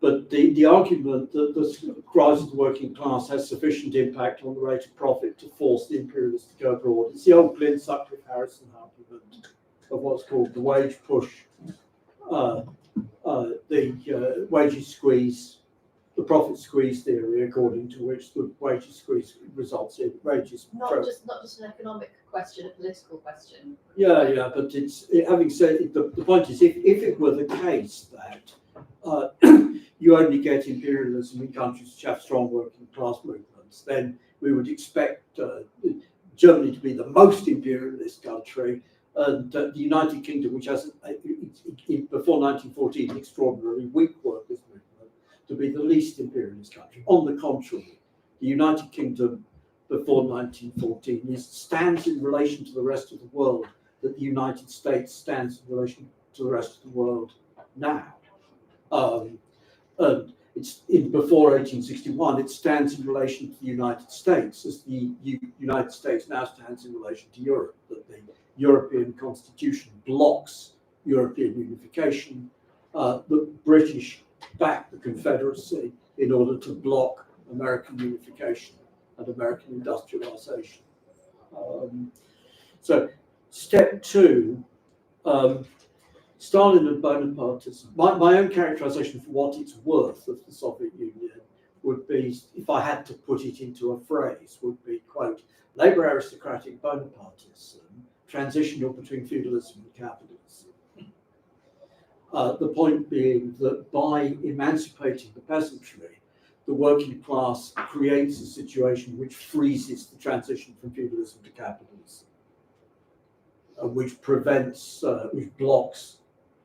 It's the interest of the peasantry which is reflected most clearly in the top-down bureaucratic character of the bureaucratic regime, which reflects the patriarchal character of the peasantry as a class. But that's too much going elsewhere. Trotsky on Bonapartism. The background to this is that the Mensheviks argued that the Russian Revolution was just the French Revolution. What's happened in 1921 is Thermidor.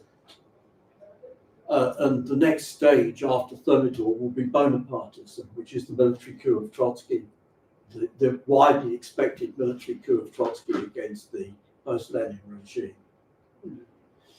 So then the left opposition says we haven't got Thermidor. And then in the late 1920s, early 1930s, Trotsky says, actually, I realized we have got Thermidor. We've got it in Rakovsky's idea of the bureaucracy capturing the state. And then he says, we've moved from Thermidor, early 1930s, we've moved from Thermidor to Bonapartism.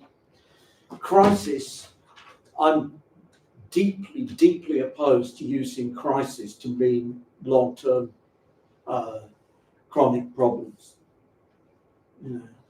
Crisis, it seems to me, is a crash or the sudden outbreak of a war or the sudden outbreak of a revolution. It's the tipping point moment when everything goes bang. Maybe I think we could legitimately talk about crisis resulting from the Trump's inauguration and what followed it. We can't talk about crisis meaning that capitalism has long-term historic endemic problems.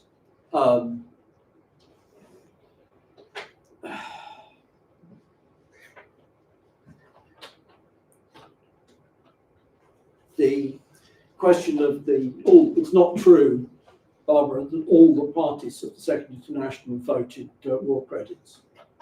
Yeah. The Bulgarians didn't. The Serbians didn't. It's not. These are non-trivial. These are actually non-trivial parties. The Italians at first didn't.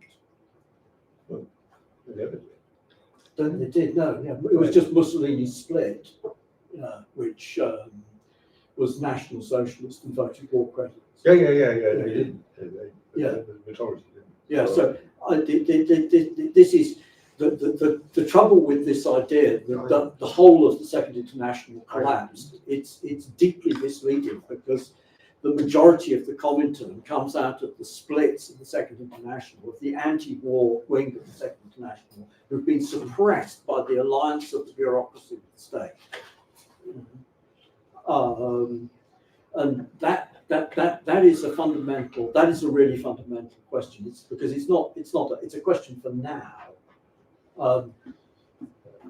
Basically, because actually, when we start saying we've got to have everything, it's not that we want a party of the whole working class without political preconditions. The Second International was a party which excluded the anarchists by by excluding, as in principle, people who were opposed in principle to standing in elections, and excluded the possibilists, which is the guys in France who held the position of the large majority of the British far left, that we should build a broad front party with no political preconditions and no platform. So there's a real danger of going along with this. We have that we get a fantasy about the nature of Bolshevism. It's not that we should be for Kautsky's line in 1914 is wrong. Kautsky's line in 1917, Kautsky in 1917 becomes a supporter of the victory to the Entente. He publishes a book called The Freeing of Nations, which argues for Martin's line of you drop class politics in favour of national self-determination and so on. And Serbia and Belgium in history, which renders that concrete and says that Germany was responsible for the war, the Entente powers have to win. And because he thinks the Entente powers have to win, then he says October is an awful coup to be rejected. So that's, where are we in terms of changes? My understanding is, for what it's worth, imperialism is a deep-rooted feature of capitalism. The name is something which only gets attached to it, though the celebration of empire in England goes back to the 18th century. And in the Netherlands to the 17th century. But calling it imperialism is because these ism lands are all invented by the French. Capitalism, imperialism, feudalism, they're all invented by the French. Then more widespread. So deep-rooted, ongoing stuff. Then within that, we have a succession of imperial hegemons because it has to have international money, which starts with Venice in general fighting, then becomes the Netherlands. Then in 1702 to 14, the Netherlands is replaced by Britain.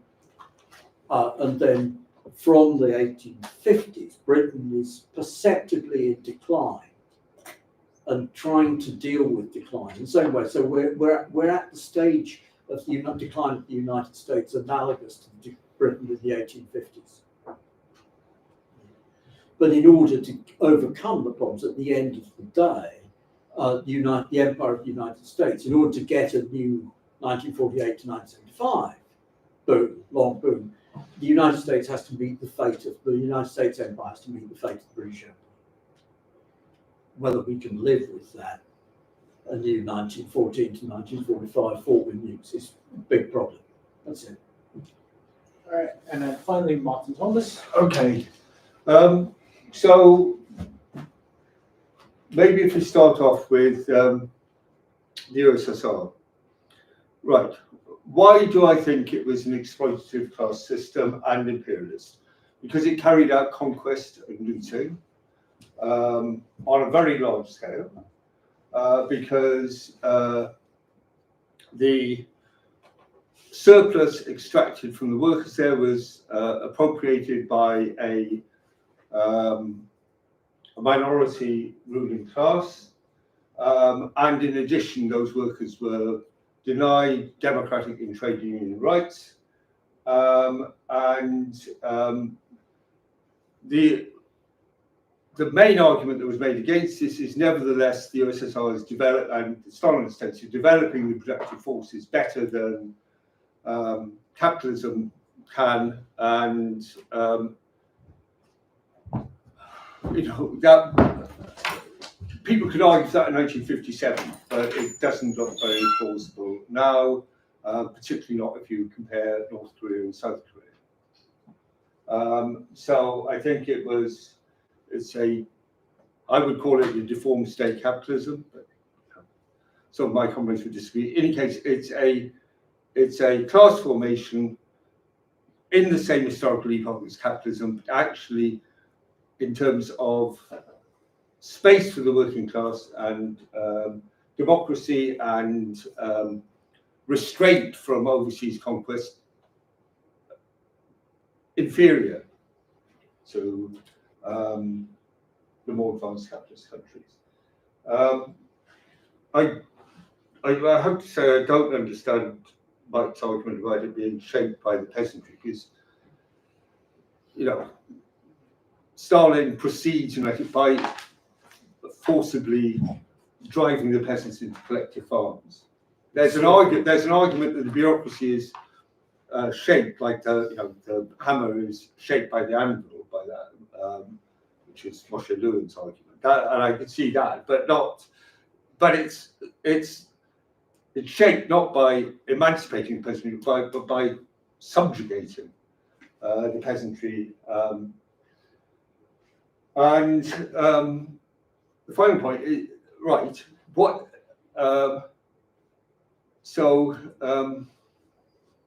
it's also, I think Mike's largely right about, you know, the working class in late 19th century Britain, but I think, Lucy, the basic argument against you channeling Mario Tronti on imperialism, is the USSR. You know, you could argue about the growth of the workers' movement in,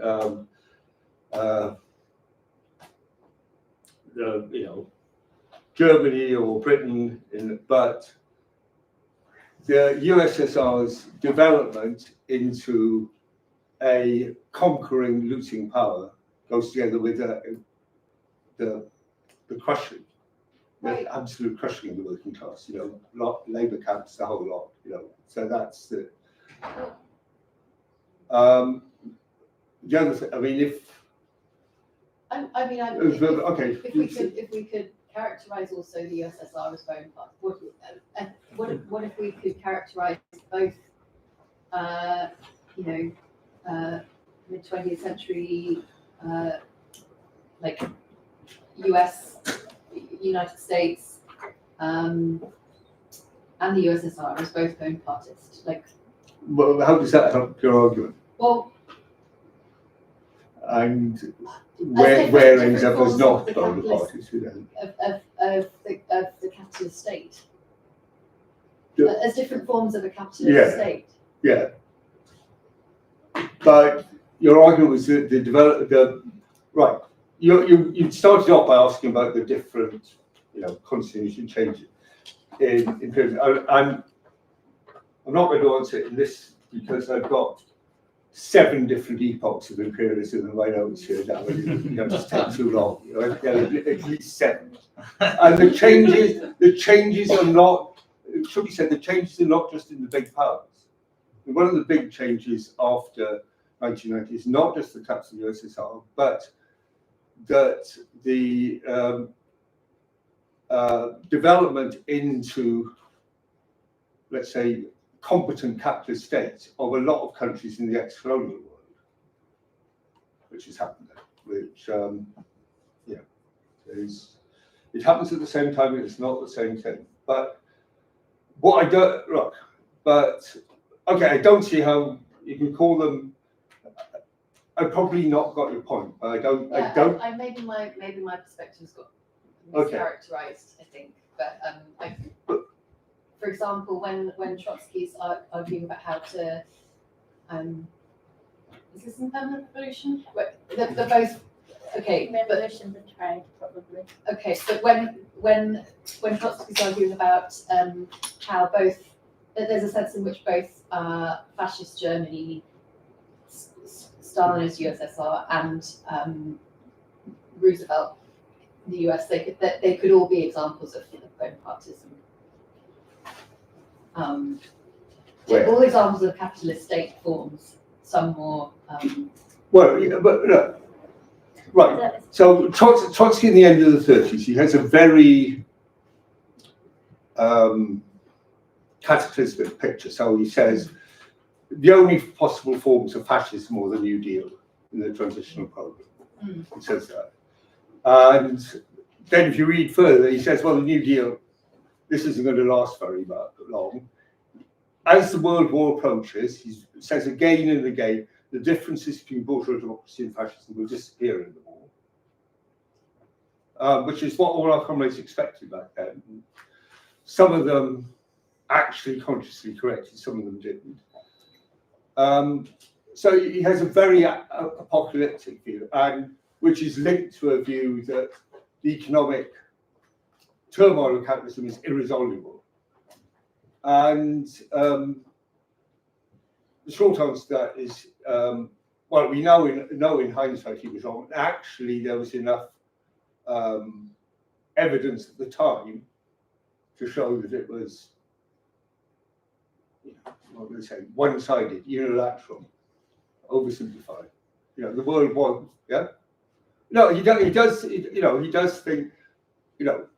does think the world is going to go fascist, and possibly there's going to be a fusion of the USSR with the fascist forms. The celebrated argument about when 1939-40, he says, I hear that some comrades say that bureaucratic collectivism is theoretical and possible. He says, no, this is not true at all. We could see that if the war, if there isn't a revolution in the course of the war, we will then get a merger of the fascist forms and the Stalinist forms. And that will be a new slave society, which you could call bureaucratic collectivism. That's his perspective. And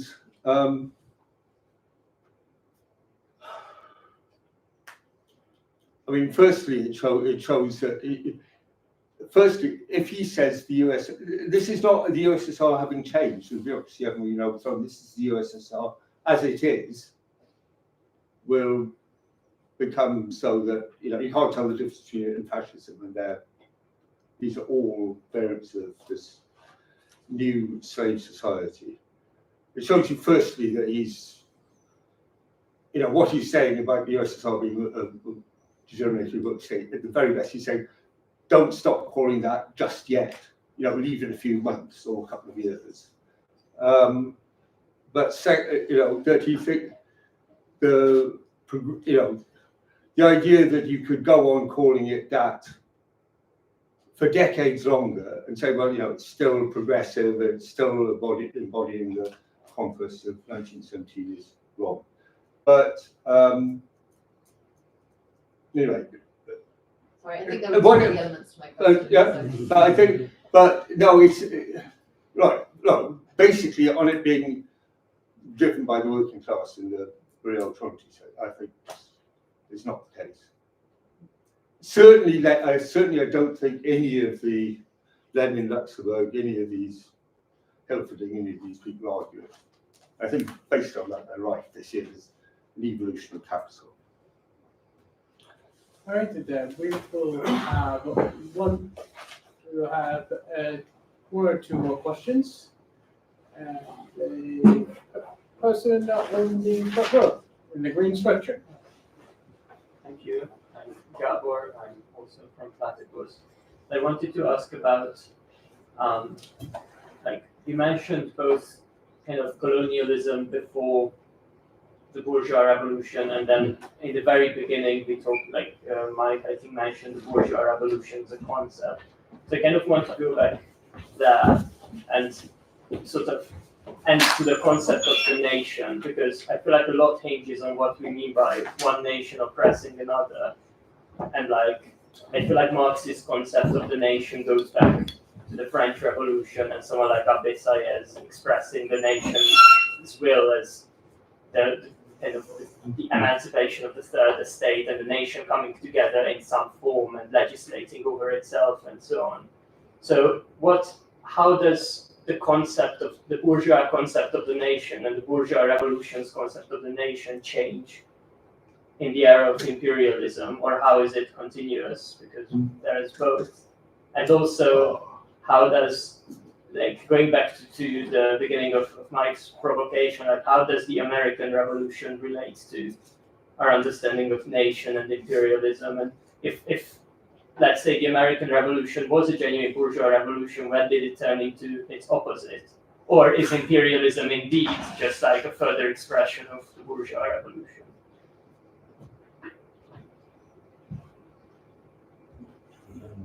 Who's going to go first? All right, Baba Don. You go first this time, Mike. Okay, I'll go first. Partly largely because this is a question, as it were, ad me. My understanding is that the idea of the nation is something which goes back to feudalism. We can't find nation states in pre-feudal society. We do find the nation, the kingdom of the Franks, the kingdom of the Anglo-Saxons, etc., self-identifying as nation states. So I don't believe in the idea of the nation being French Revolution. The reason why the idea that there's a high emphasis of the idea of the nation in the French Revolution is because the French revolutionaries saw Britain, England, as being much more centralized than France, which was true. You know, it was actually the case that English law, you have English law, you don't, in France you have French law which governs Paris and region, and Norman law which governs Normandy, and the law of Aquitaine which governs Aquitaine, and the law of Languedoc, all different laws. And so they go for the idea of the nation which is imitating the English. Second step, the bourgeois revolution, my understanding of what it's worth of the bourgeois revolution is the overthrow of the feudal political regime and the creation of a capitalist state. And what marks out the capitalist state as a capitalist state is the combination of the rule of law and the rule of capital in the money form. And capital rules in the money form. Rule of law comes out through we create constitutions. Capital rules in the money form primarily through the creation of money markets.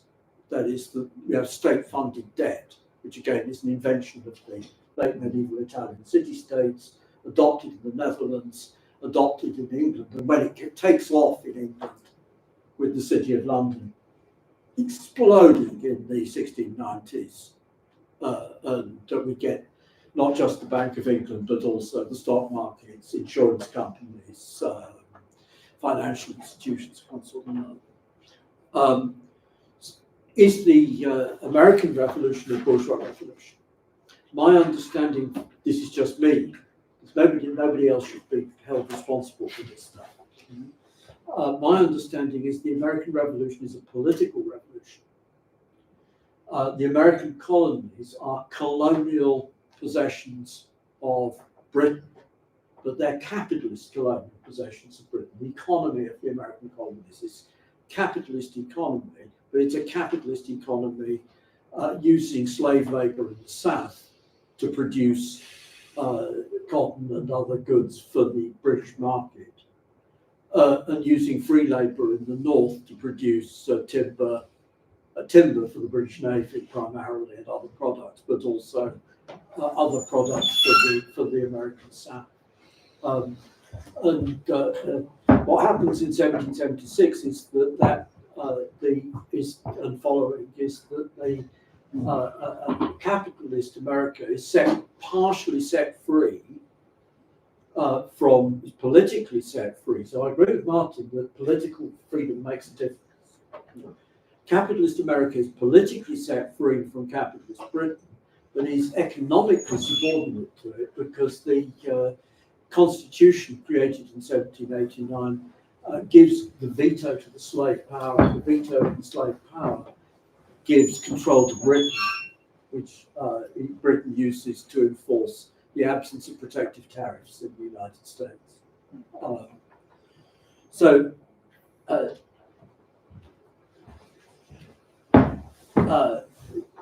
American imperialism, in my view, kicks off in 1861-65.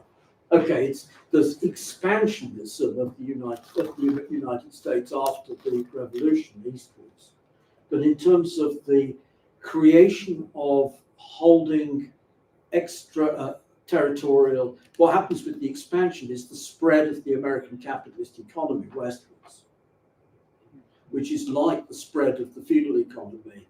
So feudalism starts in France and spreads. France-Germany spreads outwards, but it doesn't create. Poland is able to create its own feudal state. Hungary is able to create its own feudal state. Scotland is able to create its own feudal state. But after the American Civil War, now the bourgeoisie the capitalist class is in full control of the United States. It creates a navy, and having created a navy, at once it creates overseas colonies.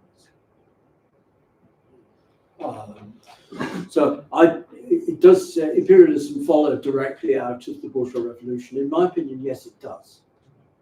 Exactly the same. If we ask them, when the Dutch capitalists take power in the Netherlands, immediately they start taking things like Taiwan and bits of Brazil and so on.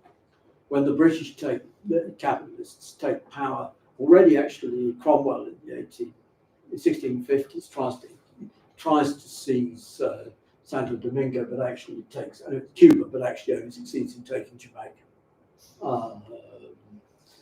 So it's this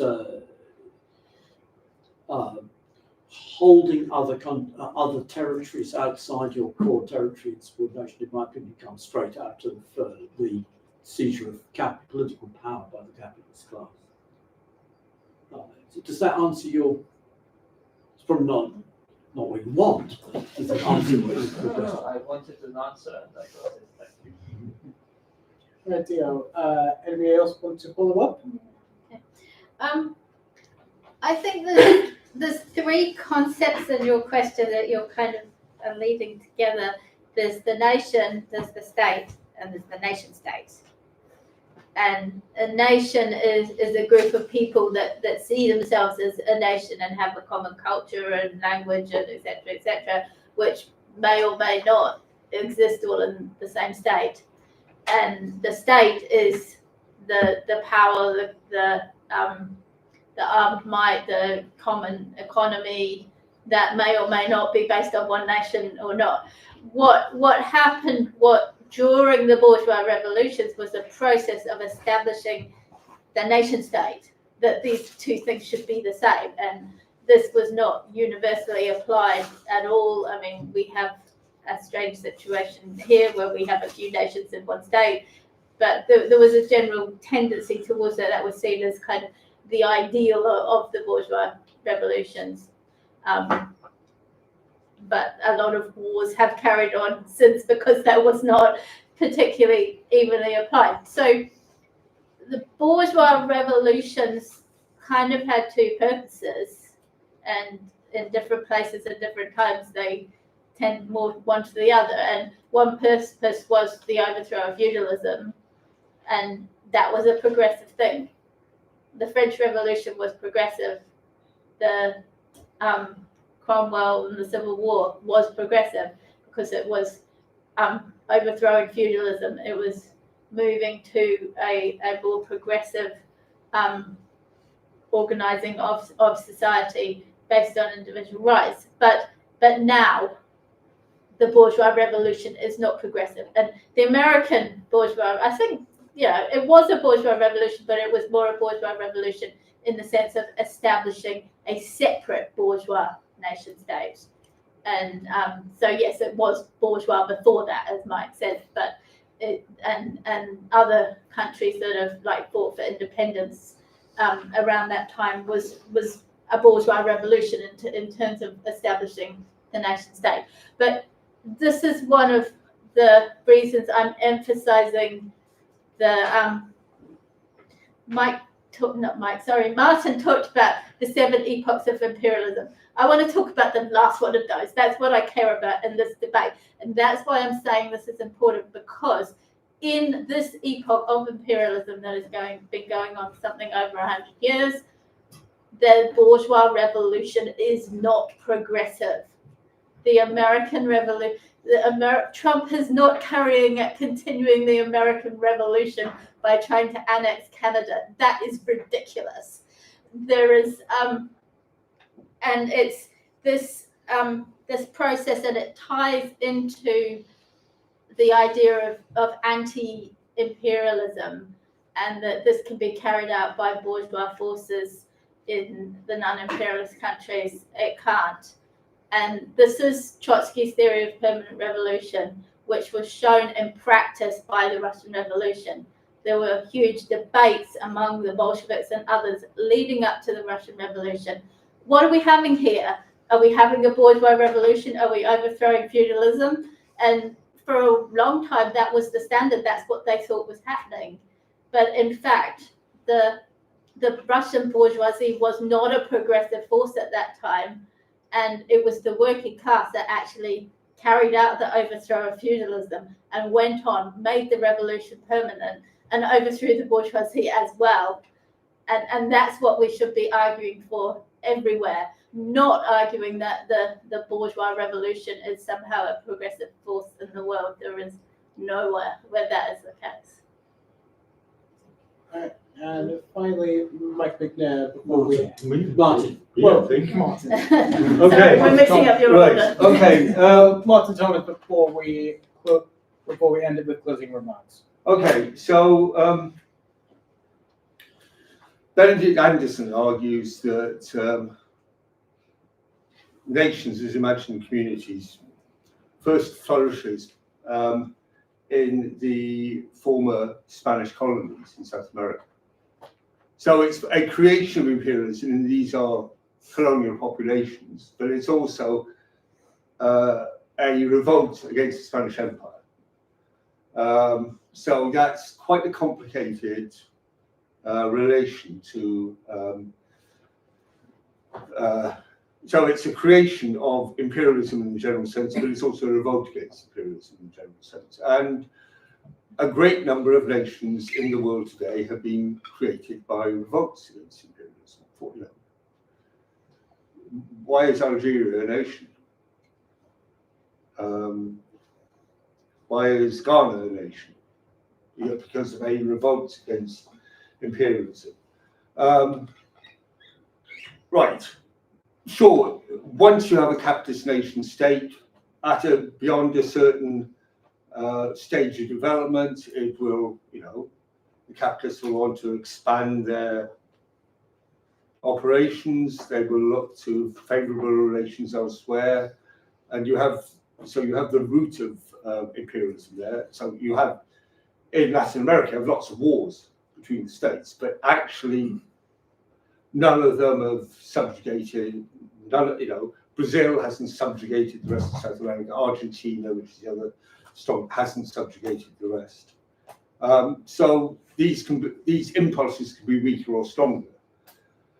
And I think this is relevant to Ukraine and Russia. Ukraine and Russia are both nations, but Ukraine, there is not a threat of Ukrainian conquest of Russia, but there is a threat of Russian conquest of Ukraine. Not every nation is the same. The other connection between nationalism and imperialism is racist nationalism, which is highly, connected with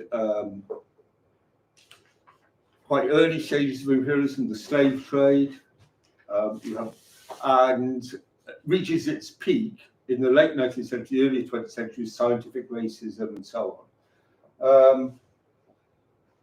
And you could say, I think that there's an argument. Anderson argues that nationalism and racism are really completely different. I think he underestimates somewhat the overlap, because the nationalism can, but they're not the same thing. They're not the same thing. And it is not the case that racist nationalism is, is the only mode of national existence for a capitalist nation, or even for a strong capitalist nation. Capitalist cosmopolitan exists too, and it won't exist without And I'm not saying more cosmopolitan capitalist nations are not free of racism, It's not pure, but it is different, and there isn't a direct connection between the capitalist nation and racism.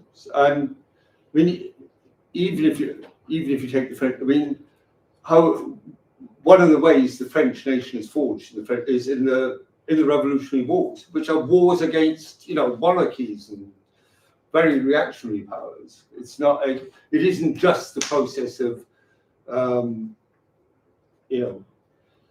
Gleichschaltung on all the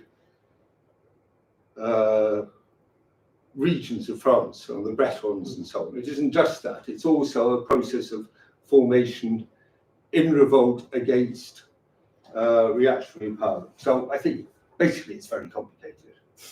If you want it in one word. Yeah.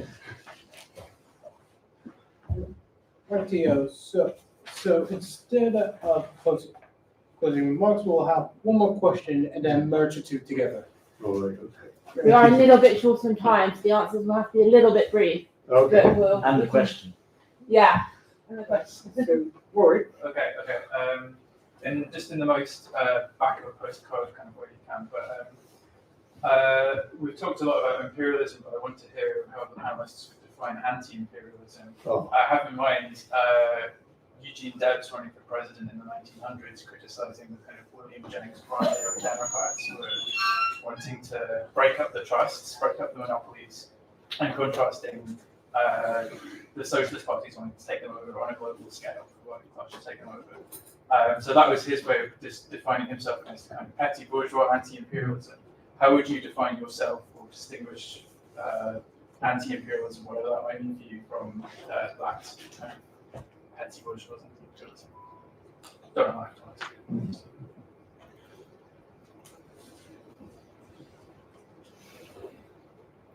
Right. Who wants to go first? Can we do it in reverse from how we Yeah, did it let's first? go with Martha. Okay, right. Okay. Well, yeah, that's one of the things I started off with. Anti-imperialism is not a guide. Actually, anti-capitalism isn't. We tend to think it is, but read the Communist Manifesto and it isn't. Daesh anti-capitalist, probably yes, but it doesn't mean it's progressive. And so I think in place of all these purely negative definitions, we have to give a positive definition of our politics, which is democracy and socialism. That takes me on to what I want to spend most of my last contribution on, is Ukraine. Right. What's our case for supporting Ukraine? It is that Ukraine is historically an oppressed nation. It won its independence at last from Russia in 1991. It's since been twice invaded. It has a large part of it bombed. It has a large part of its territory occupied. And we support their democratic right to self-determination. Right. As I understand it, there are two arguments against this. One is, well, even if Ukraine, well, firstly, that Ukraine wants to be independent is a figment of EU or US policy. That this was the Maidan and all that was created by that.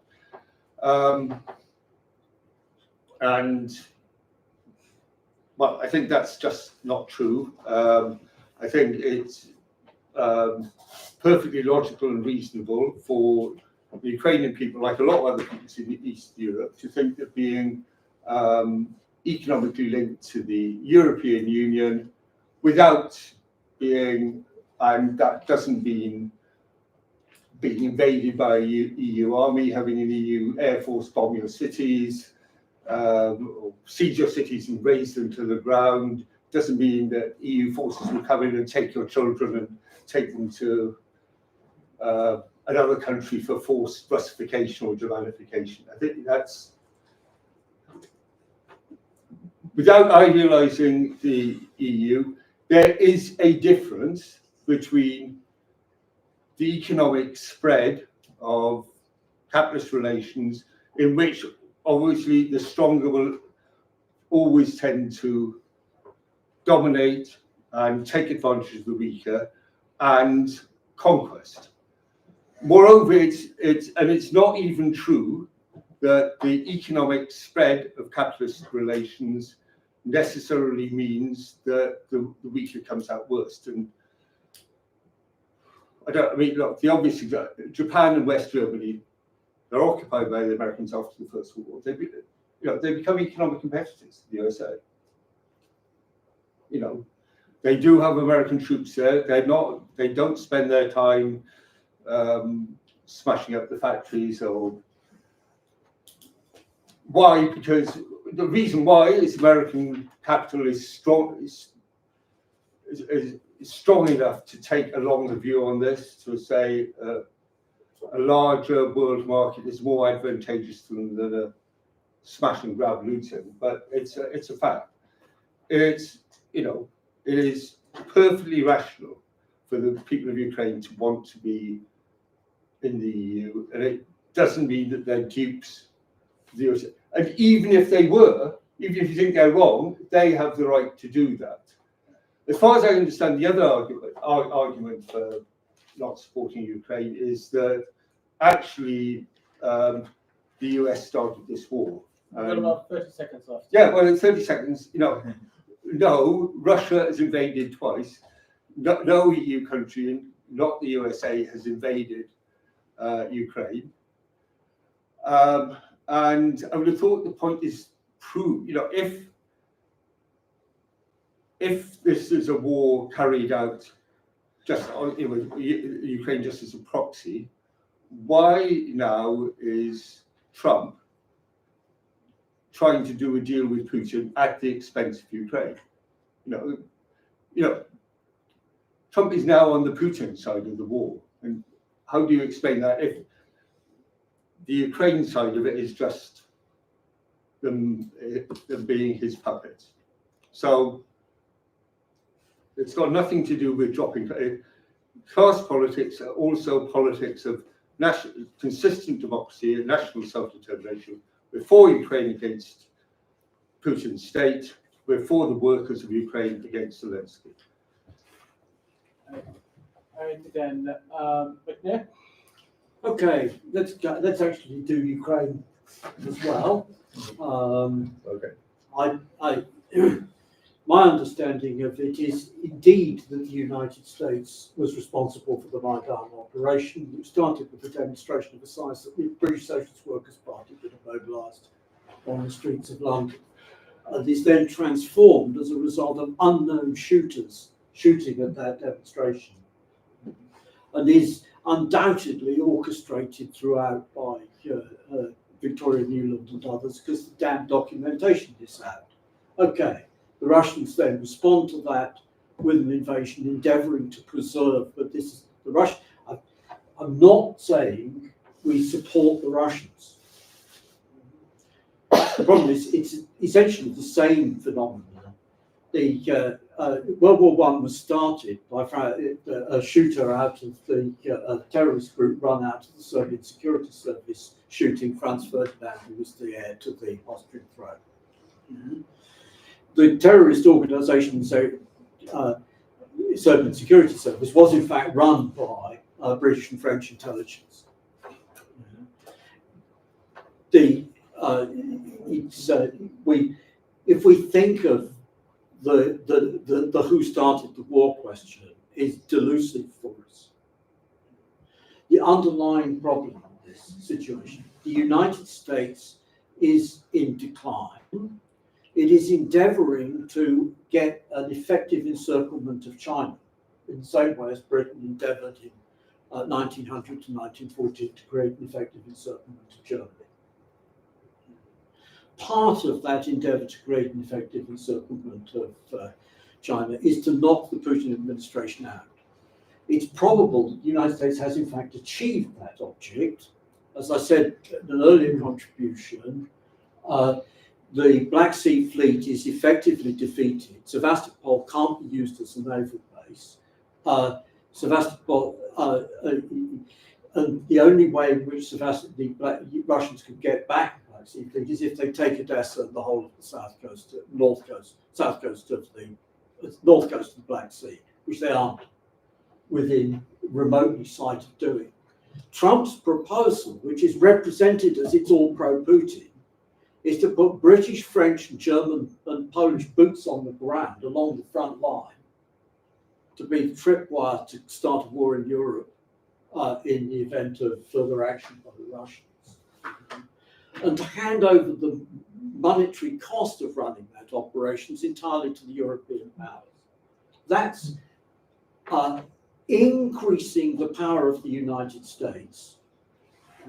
And it's a brilliant success of United States geopolitics. And it's an even more brilliant success of United States geopolitics that it's persuaded a significant part of the left to believe things like Martin. That I think you said that you asked me to wind up, yeah? Yes. Yeah, that's it. Well, Barbara? Okay. The question was, what is anti-imperialism? Three aspects of it. First of all, it's military defense of forces fighting imperialism. Second, it's no support, no political support to those bourgeois nationalist forces, because after we've overthrown imperialism in a bloc with them, we're going to overthrow them. And in fact, they can't overthrow imperialism without the working class. And third, the opposition to our own ruling class. And I'm not going to talk much about Ukraine because I think I've made myself clear there that we, in all imperialist countries, oppose our own ruling class. And this is where Martin's program in particular falls down, that he is not opposing his own ruling class on Ukraine. And these are part of the pillars of the program I talked about that we need to fight for now. And another aspect of that program that we've discussed tonight is the defense of the deformed and degenerated worker states, such as the Soviet Union. Again, one where Martin's position leaves him in a block with his own ruling class. And so that is another pillar of our program. Defense of the deformed and degenerated worker states and a political revolution within those states to overthrow Stalinism. That's part of the communist program as well. Other aspects of the communist program we've talked about tonight are the Popular Front, which is an alliance with the bourgeoisie for various means, which will never succeed in overthrowing capitalism. And that leads to the principle, the independence of the working class. And that is a really key pillar of this program. And that is the only way we're actually going to fight. And that brings in permanent revolution, brings in lots of things we've been talking about tonight. And finally, that also brings in the idea of leadership, of a communist leadership, the need to actually split from social democracy, even though it presents itself as a party of the working class. It is not politically in the interests of the working class. And that is what we mean by the independence of the working class, is that communist party leading the working class, that leadership. And this is why we fight for program, and this is why I've been talking today about program, what we do about imperialism, what kind of organization we need to build in the imperialist epoch. And if you want to talk to us about this program and what that should be, come and read our press, come and talk to us, because this is what we're about, is this program, having debates like this so that we can build a real communist party, not by just bringing people together because they think they're communists, but over a real political struggle for a program. And thank you all for coming, and this has been a useful discussion to that end, I hope. Thank you.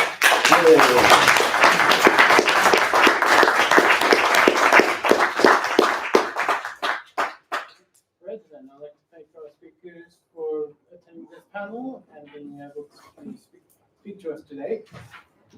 Right now we are closing up the panel, and if anybody would like to have a 5-minute pub session, then I think it might be London in 5 minutes. Well, longer. Well, in any case, if anyone's up for a future, January.